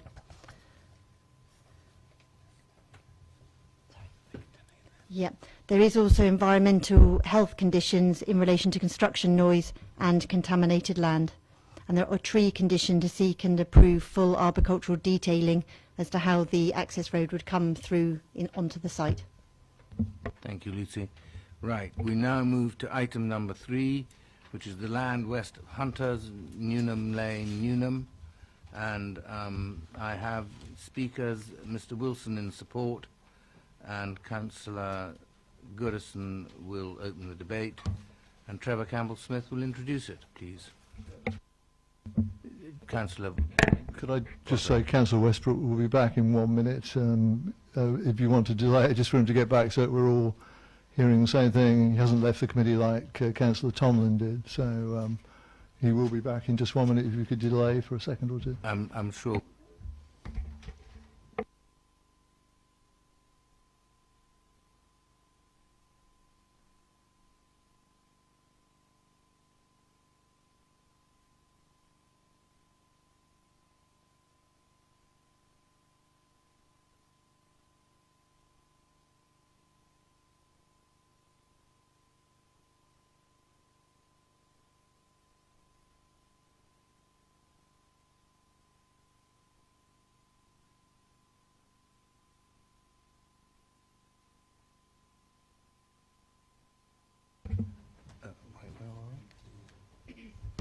Mr. Wilson, thank you. You will have 4 minutes. Oh, no, you've got to introduce Trevor. Yes, off you go. Thank you, Chair. Just to introduce the application, this is an application for the erection of a 3-bedroom dwelling with access, parking and associated amenity area and a change of use of land from agricultural to residential use. It's before the committee with a recommendation for refusal. Members will note the update, which includes an additional consultation response from Natural England raising no objection to the scheme, and also, just to reflect that the plans on the order papers do not reflect the actual submitted plans. They will be available on the visualiser, but the principal amendment is basically a slight amendment to the shape of the red line and also the shape of the circular sort of driveway at the end of the access way into the site has been amended to a more regularly shaped turning head, if you like, at the end of adjacent to the proposed dwelling. Thank you. Mr. Wilson, you will have 4 minutes, and I'll give you a minute's notice at the end.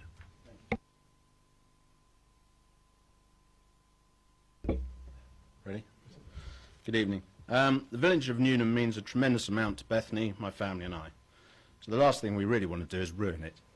The report confirms there are no objections and all no neighbour objections, and all consultees bar one have confirmed there are no objections to the proposed development. The one objection comes from the landscape officer. I don't know whether the officer visited the site, but I would like to take this opportunity to thank the councillors for the visit for attending the site on Friday in order to assess the merits of what we propose.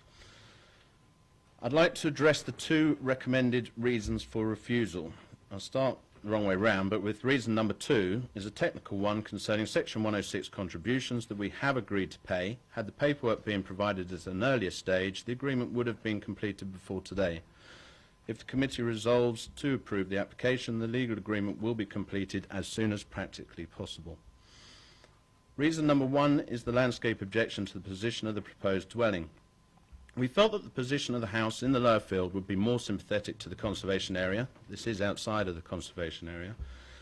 It is out of sight of 2 very important listed buildings, the church and Manor Farm. It hugs the tree line, thus out of sight of Newnham Lane.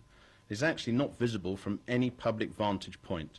We've chosen to mainly clad the property in timber, thus allowing it to blend into the wooded northern boundary over time. In our opinion, what we propose is a very attractive dwelling that will be an asset to the village and not at all harmful to the local landscape or the conservation area. In your officer's conclusion, he identifies the benefits and says the harm would outweigh those benefits, but the test in the MPPF requires the harm to significantly and demonstrably outweigh the benefits. Your officer does not make that assertion, and in our view, the benefits outweigh the harm. So the MPPF presumption in favour of sustainable development should apply in this case. I've been part of the village since the age of 17 when my parents moved here. Bethany moved to the village at 22. When I left school at 18, I worked in the village pub, the old house at home. In fact, I met her there. Excuse me. We were married in the village church. Our children were baptised there. This is why. And my father is laid to rest there now, forever, I guess. I'm currently on the parish council. I've been on and off the church committee various times over the last 14 years, and I currently run the churchyard of Village Green Barrington. It's quite fun. Taking all of this into consideration, you can see how much we love the village and have been trying to find a way to stay in the village.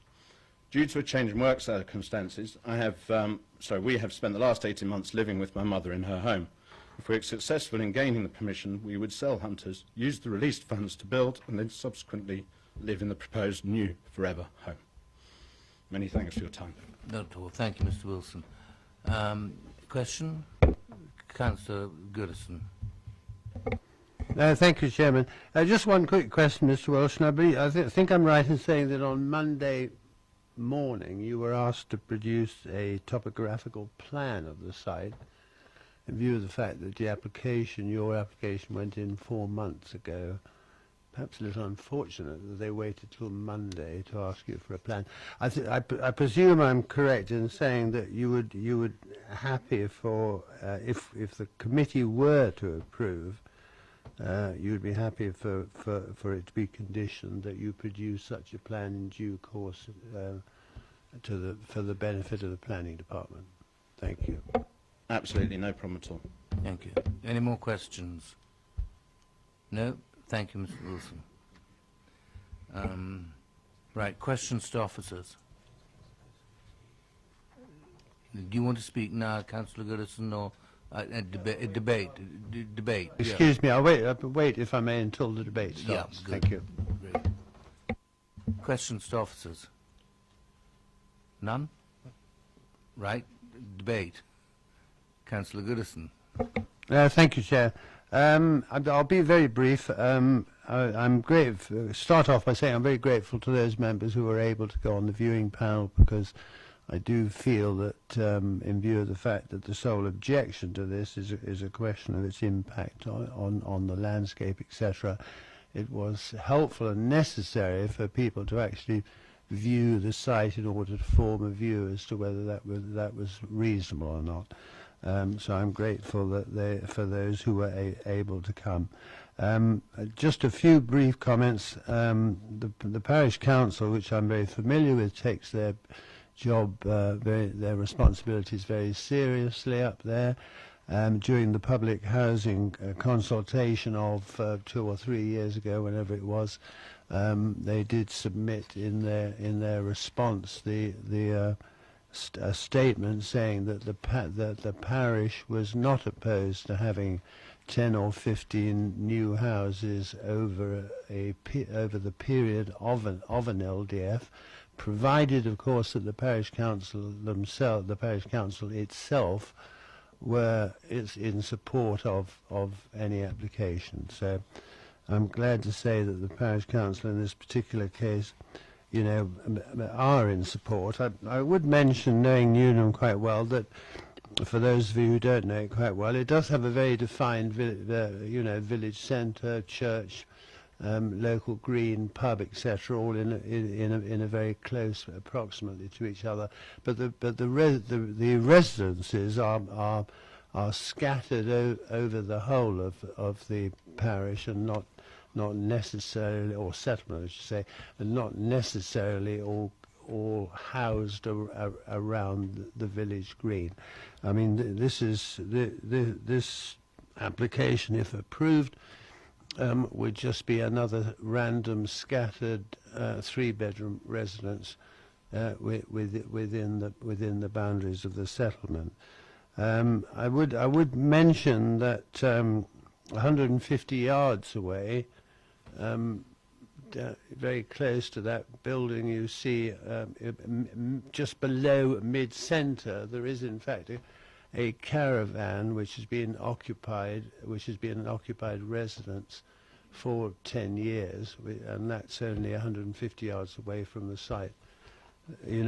For this new house, and I would just bring your attention, if I may, to page 74 of 123, where it states, in addition, it is stated that the new dwelling will not be seen from any public footpaths or from the Newnham Lane itself. So it will be in a fairly secluded, isolated spot, and therefore will not, in my view, impact adversely on the landscape of the settlement. I might also ask you to have a quick look at page 76, where the impact on biodiversity, where it says the proposal does not result in any loss of biodiversity interest from the site, as no trees are to be felled, and obviously that's something which is of significance to quite a few people. The idea of trees being cut down, that no trees will be cut down in this case. I do feel that, I mean, we do have a responsibility, sadly, or are likely to, when the inspector gives his opinion, to build 850 houses a year, and I do feel that the villages have a responsibility to, to take their share of that load, even if it's only 1 or 2 here and there and everywhere. But so basically, my view is that that there is not the reasons for refusal, inappropriate, incongruous form of development which would be at odds with the distinctly rural and underdeveloped character and appearance of the area, the proposal would fail to respect the setting of the settlement and would therefore not preserve or improve the intrinsic character and beauty of that part of the countryside. I think on balance, and I hope those who were able to go on the viewing panel might agree, you know, that with respect to the planning officer, who's, I think, drawn up a very good report, but I find myself unable to accept his one conclusion in this particular area. Thank you. Thank you. Councillor Potter. Thank you, Chairman. I mean, I don't want to break the habit of a lifetime, so I'll say what I often do in these situations. Normally I'm seeking to argue that this type of individual development is sustainable, because the arguments put forward, I think, are normally that they are unsustainable. Now we're into different words, I think, about being inappropriate and incongruous. I don't see this dwelling as being either of those two things. I mean, clearly, as the officer is saying, I think this is a domestication of the countryside, i.e. a house being put in the countryside. And it is clearly a countryside area in character, and therefore anything that's put in there is different to that intrinsic countryside that we have. But I don't see in any way that it's so distinctly at odds with the rural and undeveloped character that it would have any harmful effect in that area. It certainly isn't visually intrusive. And as Councillor Goddison has said, small-scale contribution it may be, but it is a new dwelling. It contributes to the shortfall in housing. It will be replaced on a, you know, hearing the analogy here, sorry, the history of this, it's going to represent, I think, an existing resident moving still within the village, and I think that's all to the good. And once again, I regret the fact, and I don't take any pleasure in doing this, but I go against the officer's recommendation. I'd like to see this application approved. Is that a proposal? Yes, it is, Chairman, and when I put reasons forward, it will be the reverse of what's here, so it won't be rocket science, I have to tell you, but it will be as good as I can make it. Thank you. Any more? I have a Councillor Taylor. You second it. Yes, right. Can I assist the committee in terms of what I've captured in terms of potential reasons for approval from the debate, if that would assist? So, effectively, as I understand from the points raised by Councillor Goes initially, is that it effectively the dwelling would be in keeping with what, in essence, is a fairly sporadic form of development in the area. That it's not isolated, that there's no adverse impact on the landscape character of the area, and that it would make a contribution towards the rural housing requirements. Thank you. We have a proposer and seconder for approval. Those in favour, hands up, please. Unanimous. That was unanimous, and therefore carried. Do I have to...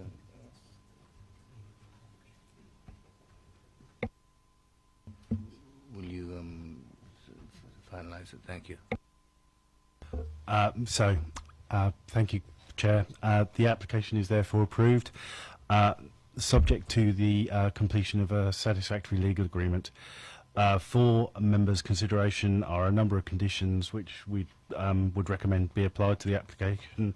That would be accordance with approved plans, adherence to the normal 3-year time limit, agreement of materials, drainage details, a construction method statement, soft and hard landscaping details, tree protection scheme, a habitat enhancement scheme, details of earthworks to include existing and proposed cross sections and levels details, details of the means of enclosure for the existing access, details of construction for the means of access, visibility displays, details with regard to position of gates, vehicle parking to secure, vehicle turning, obviously to secure in perpetuity, and restrictions on construction hours.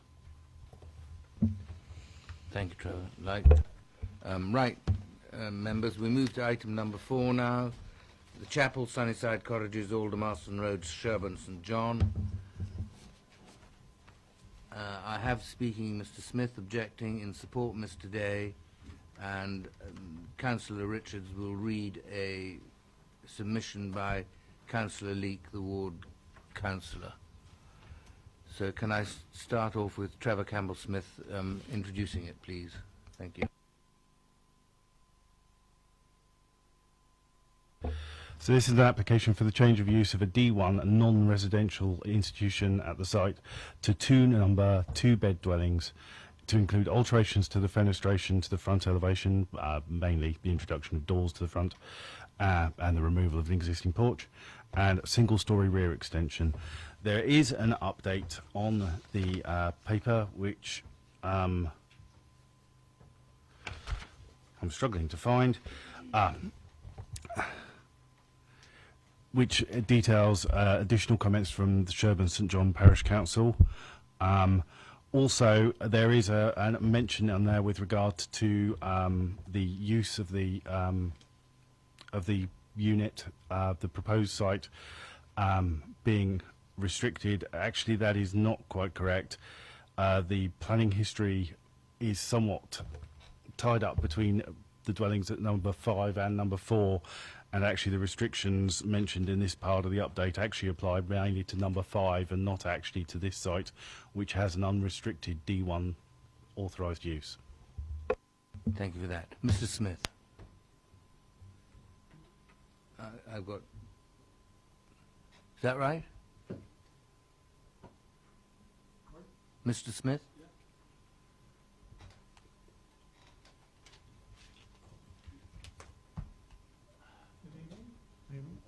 You will have 4 minutes and I'll give you a minute's notice at the end. We own the house next door to the chapel. I'm not objecting to it being converted to a dwelling at all. My objection is to the parking situation there, as I believe the visiting committee found out on Friday when they couldn't park in their minibus and had to park in the bus lay-by. There is a lay-by outside which can only take 4 cars. Currently, 3 of the houses that are occupied have 6 cars, so there is no other parking. The council actually have a great opportunity to get the developers to turn what's left of the existing garden into a parking area to keep the cars off of the road and out of sight.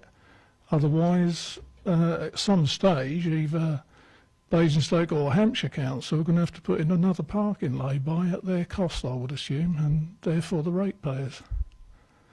And that's what mainly all the people that have objected to is, that's the reason, is the parking.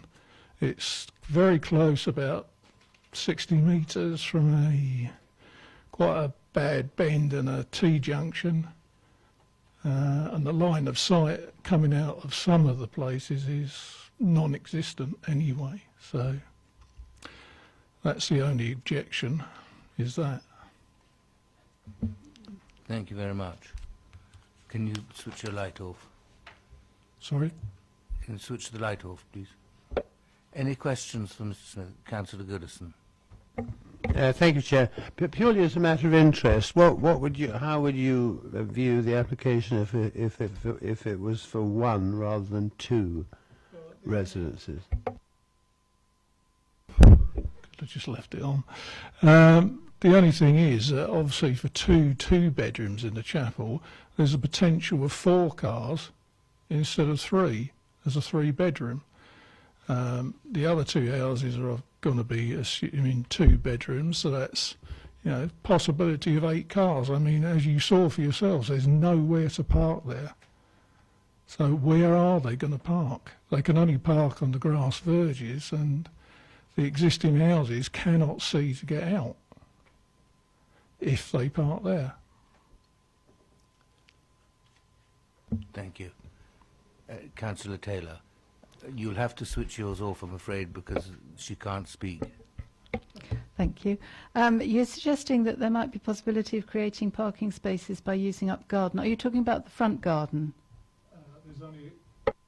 There's only a garden to the side. There's no garden at the front. The developers have told existing neighbours that they will try and develop what's left of the garden into another dwelling. So whether that's true or not, I don't actually know, but that's what they've told them. And they've also said that the council will put in a lay-by for the cars that are possibly going to be there. So, right.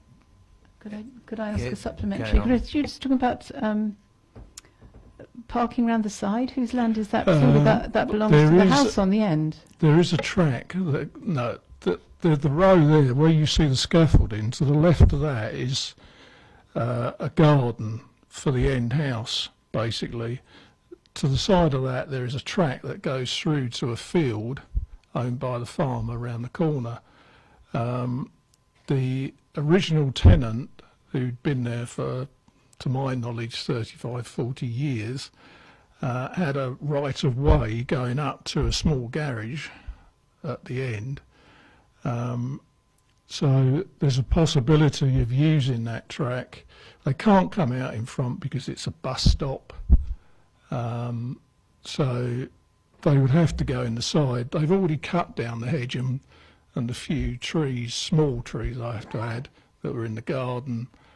So that garden should really be parking for those extra cars that are going to be there, because as you can see from that picture, I mean, you can get one more car in that lay-by and that is it.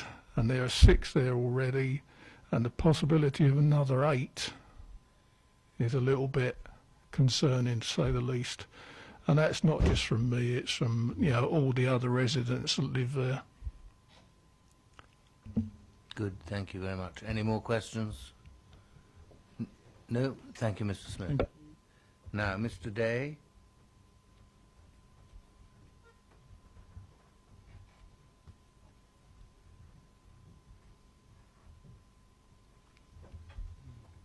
Thank you. You've got 4 minutes between you, and I'll give you a minute's notice at the end. Press the long bar. Good evening, everyone.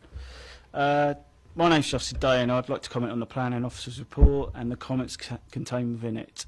Public comment number 1 was change of use will increase parking in already crowded parking bay. Firstly, the chapel is a D1 licensed premises, which gives us the scope to use the building as a creche, nursery, church, clinic. And I'd argue that all these uses have a much greater impact on parking.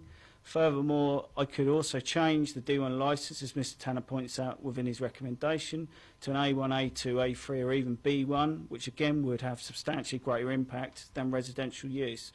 We'd also like to remind the Council that we already have planning to convert back to C3 residential use.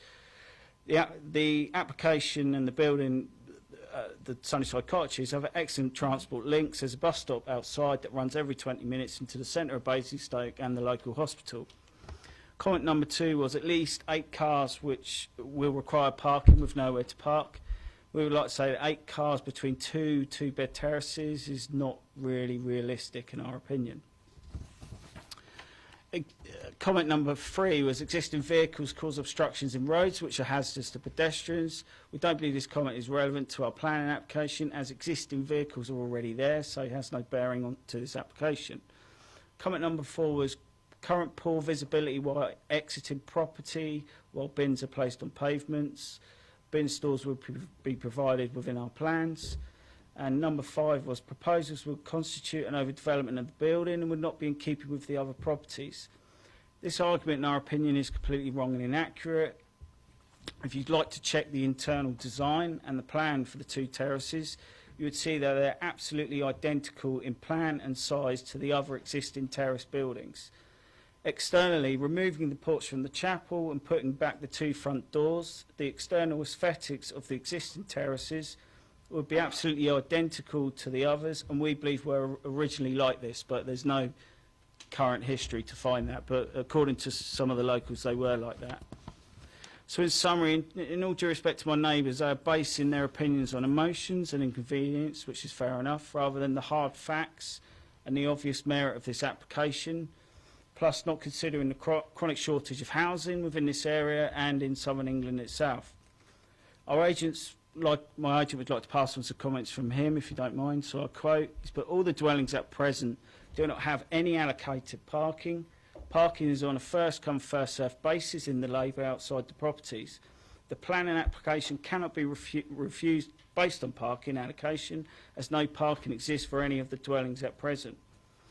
My closing comments are, even though our case about parking is extremely strong, we currently are now able to provide parking if necessary. It came later in the day that we got an agreement with the farmer to access the land at the back. 1 minute to go. Okay, we spoke to Peter Tanner last week and advised us that we weren't allowed to formally include that in our application because it was too late. But to the committee, we'd be happy to include parking as a condition of application approval. Many thanks for listening. Thank you very much. Any questions for Mr. Day from members? No? Thank you very much, then, Mr. Day. Okay, thank you very much for listening. Questions to officers? Councillor Westbrook. Councillor Bound to follow. Councillor Porter to follow that. Do a statement.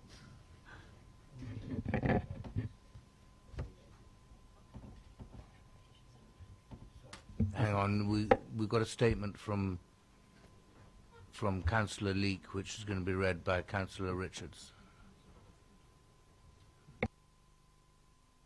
Thank you, Chairman.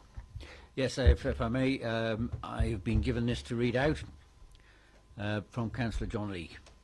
As members of the viewing panel will have seen, the site comprises a terrace of cottages on the western side of the A30 Aldermaston Road, with the chapel forming the central section. 2 of the cottages are currently being modernised, and the proposal is to convert the adjacent chapel into 2 further bed cottages. Members will have seen that the only parking is a narrow, short lay-by immediately adjacent to the terrace. They will also have noted that although only 3 of the cottages are currently occupied, by residents, residents are already forced to park vehicles on the verge on the opposite side of the A340. This is a clearly unsatisfactory and probably dangerous, requiring the occupants to cross the extremely busy road without the benefit of a pedestrian crossing. It is accepted that permission already exists for the chapel to be converted into a single dwelling, and one can easily argue that there is little difference between an additional 4-bed house and 2 2-bed cottages in terms of parking. However, in practice it probably means an additional 2 vehicles, i.e. 2 per dwelling. Once the conversion work has been completed, there would be 7 cottages and thus probably 14 vehicles with virtually no parking spaces available. In other circumstances, this might be considered acceptable, but the volume and speed of traffic on the A30 suggests caution is required in this particular situation. The proposal is a step too far, in my opinion, and should be refused. Thank you very much. Now, questions. Councillor Westbrook, thank you. Thank you, Chair. Just got a couple of questions. Can I confirm with officers that the site was formerly a residential property in 1994? As far as I can tell from the history of the site, number 5 was granted permission to be used as ancillary accommodation to the chapel. As far as I'm aware, and I conducted history very recently this evening because I was uncertain in this regard, there has been an existing chapel use at the site. Certainly it's mentioned on OS plans drawn up in 1911.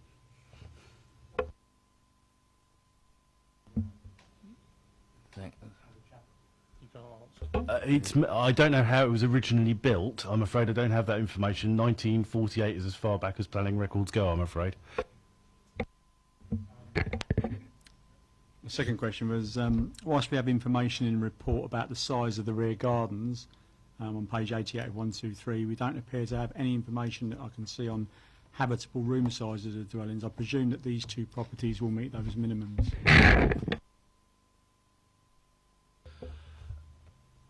Within planning, that we don't have specific regulations with regard to habitable room sizes. That is a matter that is generally picked up within building regulations or environmental health legislation, and as such it's not something that we're moot to consider here, I'm afraid. Right. Councillor Bound? Just briefly, the 2 times 2 bedroom houses, parking requirement as against 1 times 3, for instance?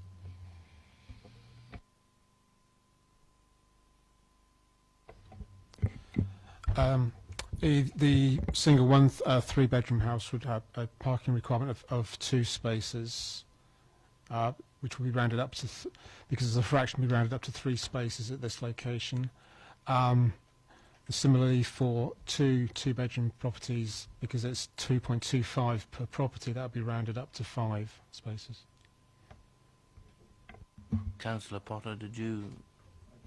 If I may, Chairman, thank you.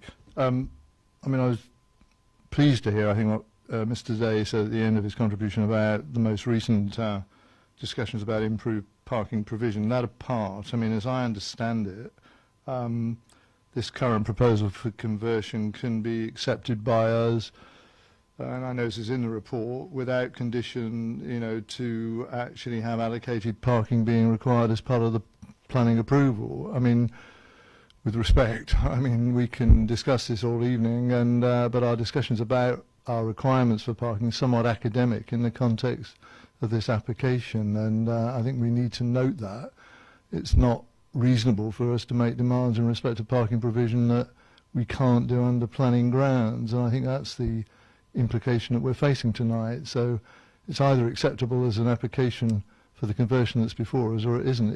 Is that right, you know? The planning balance in the report is basically that the application site has an unrestricted D1 use, which would allow it to be used, as the applicant said, for a number of uses, including things like creches and nurseries, clinics and that sort of thing. And when you balance the likely parking demands and traffic generation generated by such a use compared to its use as 2 dwellings, doesn't come out in balance of there being a detrimental impact for a dwelling with no parking as opposed to one of these uses with no parking. So hence, yes, I would have to agree with your conclusion. Yes. Thank you, Councillor Lee. Thank you, Chairman. It's just a clarification. The road that was mentioned is not the A30; it's the A340. Thank you. No more Councillor Taylor. Could I just clear this up? You said that it's currently D1 use. So it says in August last year it was changed to C3 dwelling, which means that perhaps they can't use it for D1 use at all. Till such time as that is implemented, the current authorised use still stands. No, I'm afraid no more contributions from the... No. We move on to debate if there's no more questions. Anybody got a proposal to make? Councillor Potter, thank you. I mean, I don't want to be too curt in this response, but I think we've just got to face facts here. I think it is an application that stands on its merit in regard to what is being proposed. We, as we've heard, because of the change of use that's being proposed and the approval that already exists and all the other alternatives that could apply, we can't make demands, much as we'd like to, in regard to parking provision that are unrealistic and unsustainable in respect of the developer. On that basis, I think we have little alternative, although I can see the problems that will ensue from this. We have little alternative but to support the officer's recommendation that this application be approved. And I move that, Chair. Thank you. Councillor Bound. Yeah, and I would second Councillor Potter here. I mean, I did go past tonight on my way here, and the parking problem must be dire for the people who live there. I mean, if you choose to live there, I suppose you choose to live with the parking situation. And there is quite a good bus service, more or less on the spot, so you don't have to, I suppose, to have a car to live in that location. Thank you. Right, members, I've had a proposer and a seconder for approval. Those in favour, raise your hands, please.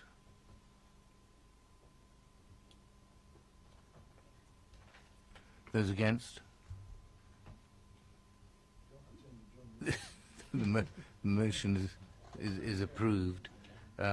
Trevor, will you wind that one up? Thank you, Chair. The application is approved as per the order paper.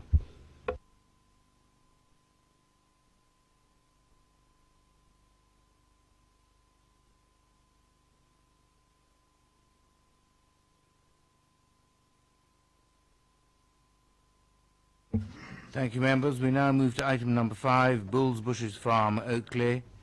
And we have no speakers, but we have Lucy Page to introduce it. Thank you. Thank you. This is an application for the removal of condition 10 of planning permission 14-00066 RET relating to the details of the colour of the building, which has already been constructed. There was also an update. Sorry, there were a couple of conditions on the previous permission which have now been dealt with. Thank you. Thank you. We have no speakers. You're the ward councillor. Would you like to speak now or later? Thank you. Okay. Well, you can see on the picture on this rather dull, dark day what it looks like. I brought this to committee really because it was the initiative of this committee to require it to be painted green, and so I feel that if the condition is to be reconsidered, it should come back to committee to do so rather than leave it to officers to override what we decided.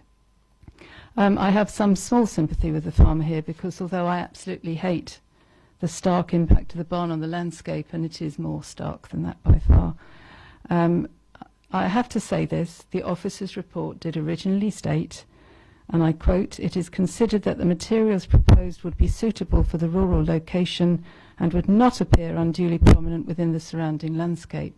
And that's clearly not the case.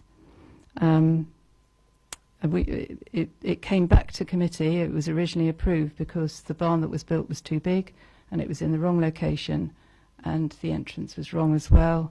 And so when it came back to committee as a retrospective application, we took the opportunity of trying to mitigate the impact of this silver barn on the landscape. I did offer to bring my own pictures but was told it wasn't necessary, but actually wishing away I had now. So I was pleased with the outcome. I hadn't thought myself of painting the barn, but it seemed like a good solution. I have to say that I'm pleased that trees have been planted in front of it as required by condition, although it will also be many years before there'll be any real mitigation effect from the trees, which are very quite spindly. I would love this barn to be dark green. I am aware of the cost in time, money and maintenance that might be considerable for the farmer. And I really want to leave it to the committee to decide what they think is best. It should have been dark green in the first place, and then it really would have blended in with the dark green backdrop of Bulls Bushes Copse, which is a very popular place for walkers. Whilst I do want to support farming, I want to encourage farmers to do well, I also do want farmers to give due consideration to those who enjoy the countryside. So anyway, as I hadn't thought of this condition in the first place, I hand it over for the opinion of others more knowledgeable than I about such things. Thank you. Councillor Bound. I entirely agree with what Councillor has just said. Would there be, if it were painted, would there be any obligation on the part of the farmer to maintain the paint? No. Well, the paint should last 25 years. Shouldn't it? Does in the fourth railway bridge, anyway. Councillor Potter. I think a lot of us have received, fairly extensive representations from the farmer in question.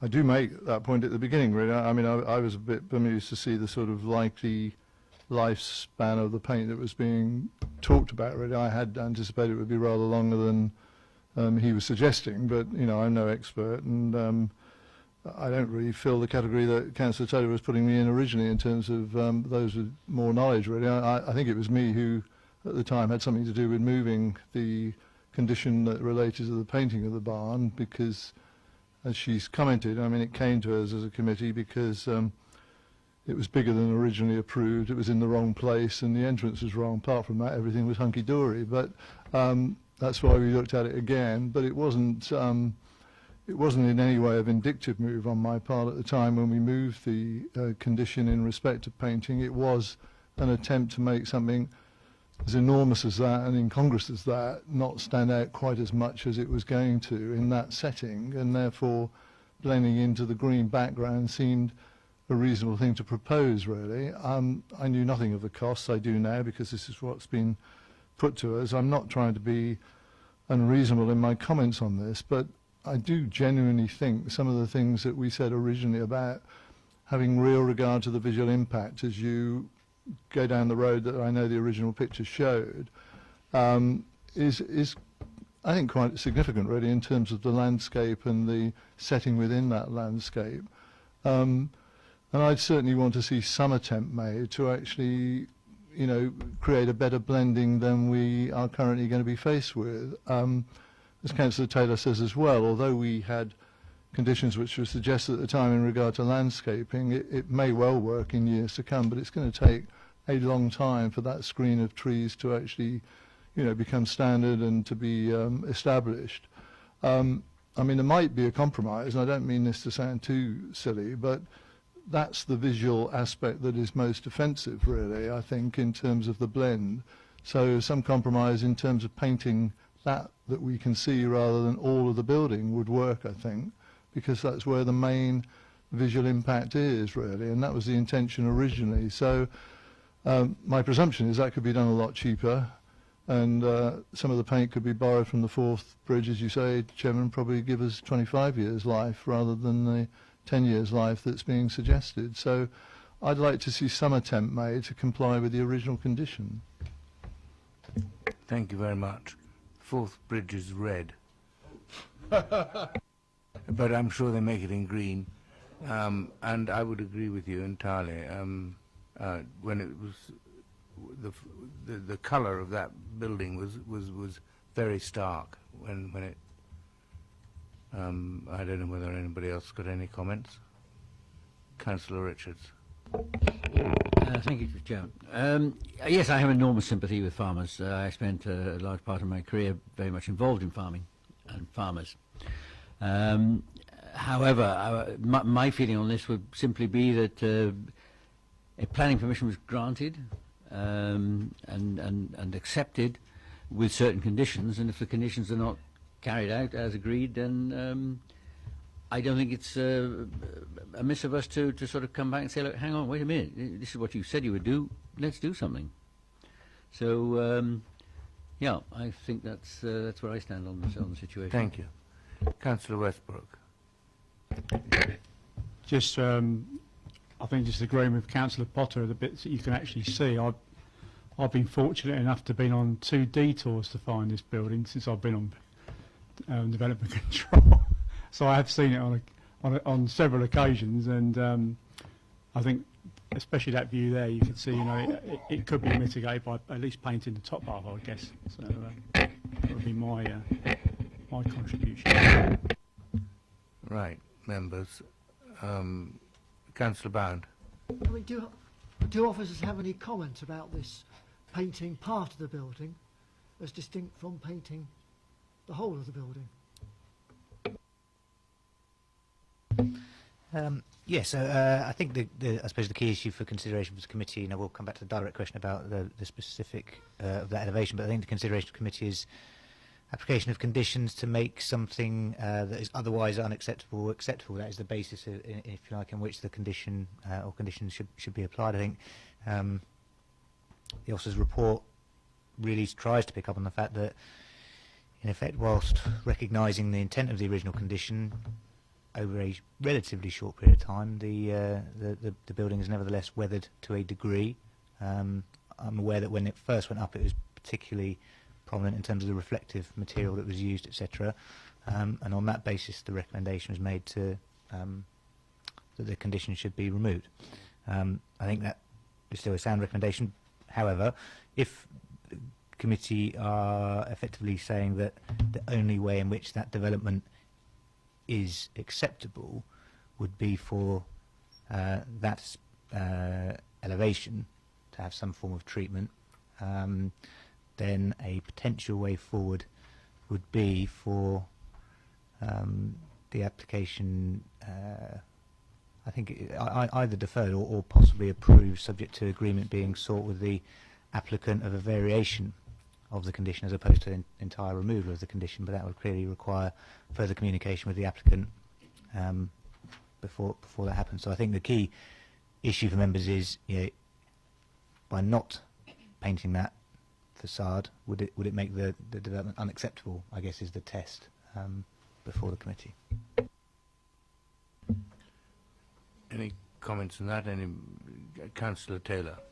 If I could just say something, although that's the elevation that we see from the road, I think there are pathways that go across. I can't remember exactly where now because it's quite popular with walkers, and it's sort of fairly stark from other aspects as well. I suppose the only, perhaps the only view that wouldn't be affected would be the one from behind it. But certainly the two ends are also, when you're walking in the countryside, they are quite visually intrusive. So I'm happy to defer it and have further consultation if that's what you think is best. I think if there's concerns, sort of, if you like, beyond just isolating that one elevation, then in some ways the application, I think, should be considered on the basis of, either approve the removal of the condition and effectively what is on site remains, or refuse it, which would require us to obviously enforce and serve relevant enforcement notice to seek compliance. I think that's probably the two options left. Would anybody like to propose one of those options?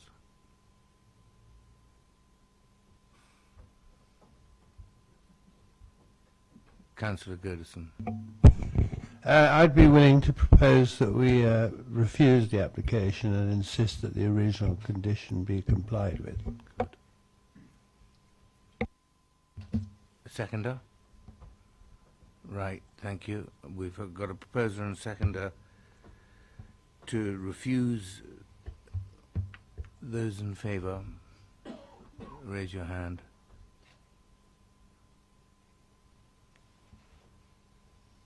Thank you. Those against? Abstain? 1. And can I just clarify that is to refuse, and obviously the outcome of refusal is to enforce the in the method necessary. Yes, thank you. Councillor Potter. Just a point of clarification, I mean, if he refuses to do it, we don't have to paint it ourselves, do we?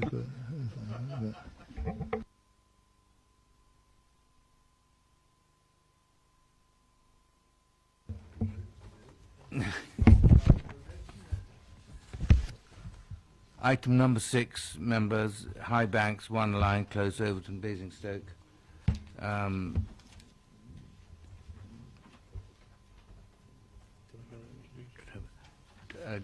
Nobody to speak. Trevor Campbell-Smith to introduce. Thank you. Thank you, Chair. This is an application for an erection of 2-storey front/side extension. It's before committee with a recommendation for approval, and it's been brought to committee because the applicant is a ward councillor. Thank you. Any questions for officers, members? No? You want to move it? I'm happy to move it, Chairman. Thank you. Seconder? Councillor Hood, thank you. I've got proposer and a seconder to move this for approval. Those in favour?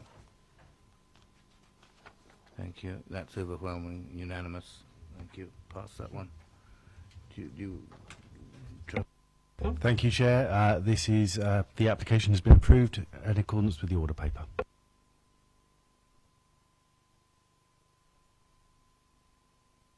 Finally, members, tree preservation order, land at Coniston Road. Councillor West. Thank you, Chair. Yes, I've been a member of the tree panel that was involved in this original decision, the tree not to be felled. Even though this is a separate matter, I feel like I'd like to sort of sit out this one if it's okay, not being involved at all. Thank you for that. Yes, that's fine. You going to introduce it? Right. Thank you. Thank you, Chair. This is a item for a new tree preservation order, BDB 616 at Coniston Road. It covers 5 lime trees on council land, and the recommendations to confirm to make the order permanent. Thank you. Any questions, members, for Mr. Wright? Yes. Councillor Potter, followed by Councillor Richards, followed by Councillor Robinson. No.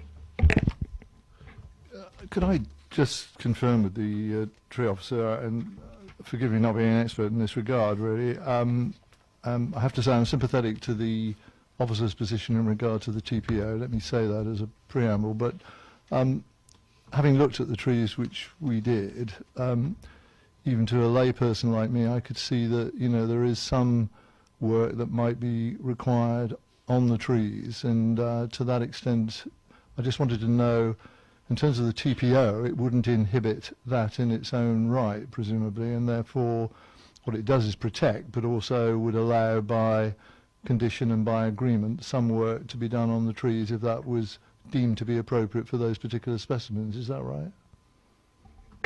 Yeah, I mean, we've looked at the trees, we've inspected them, and they're in safe condition.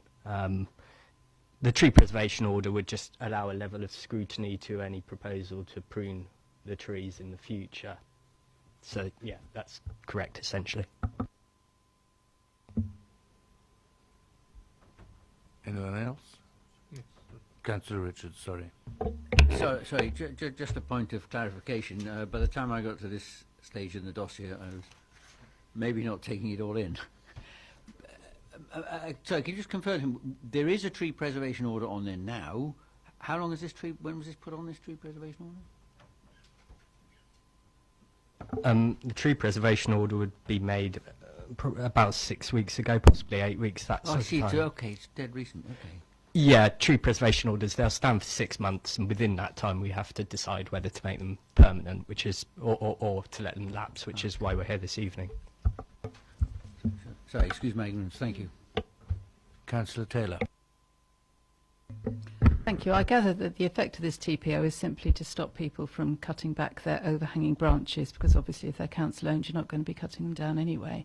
Would you plan to do something to make it better for the residents?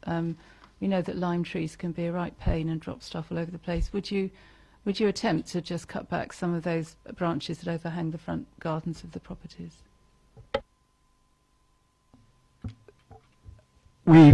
Like I say, we've looked at the trees, we've assessed the relationship, and as officers we've come to the view that the relationship's acceptable.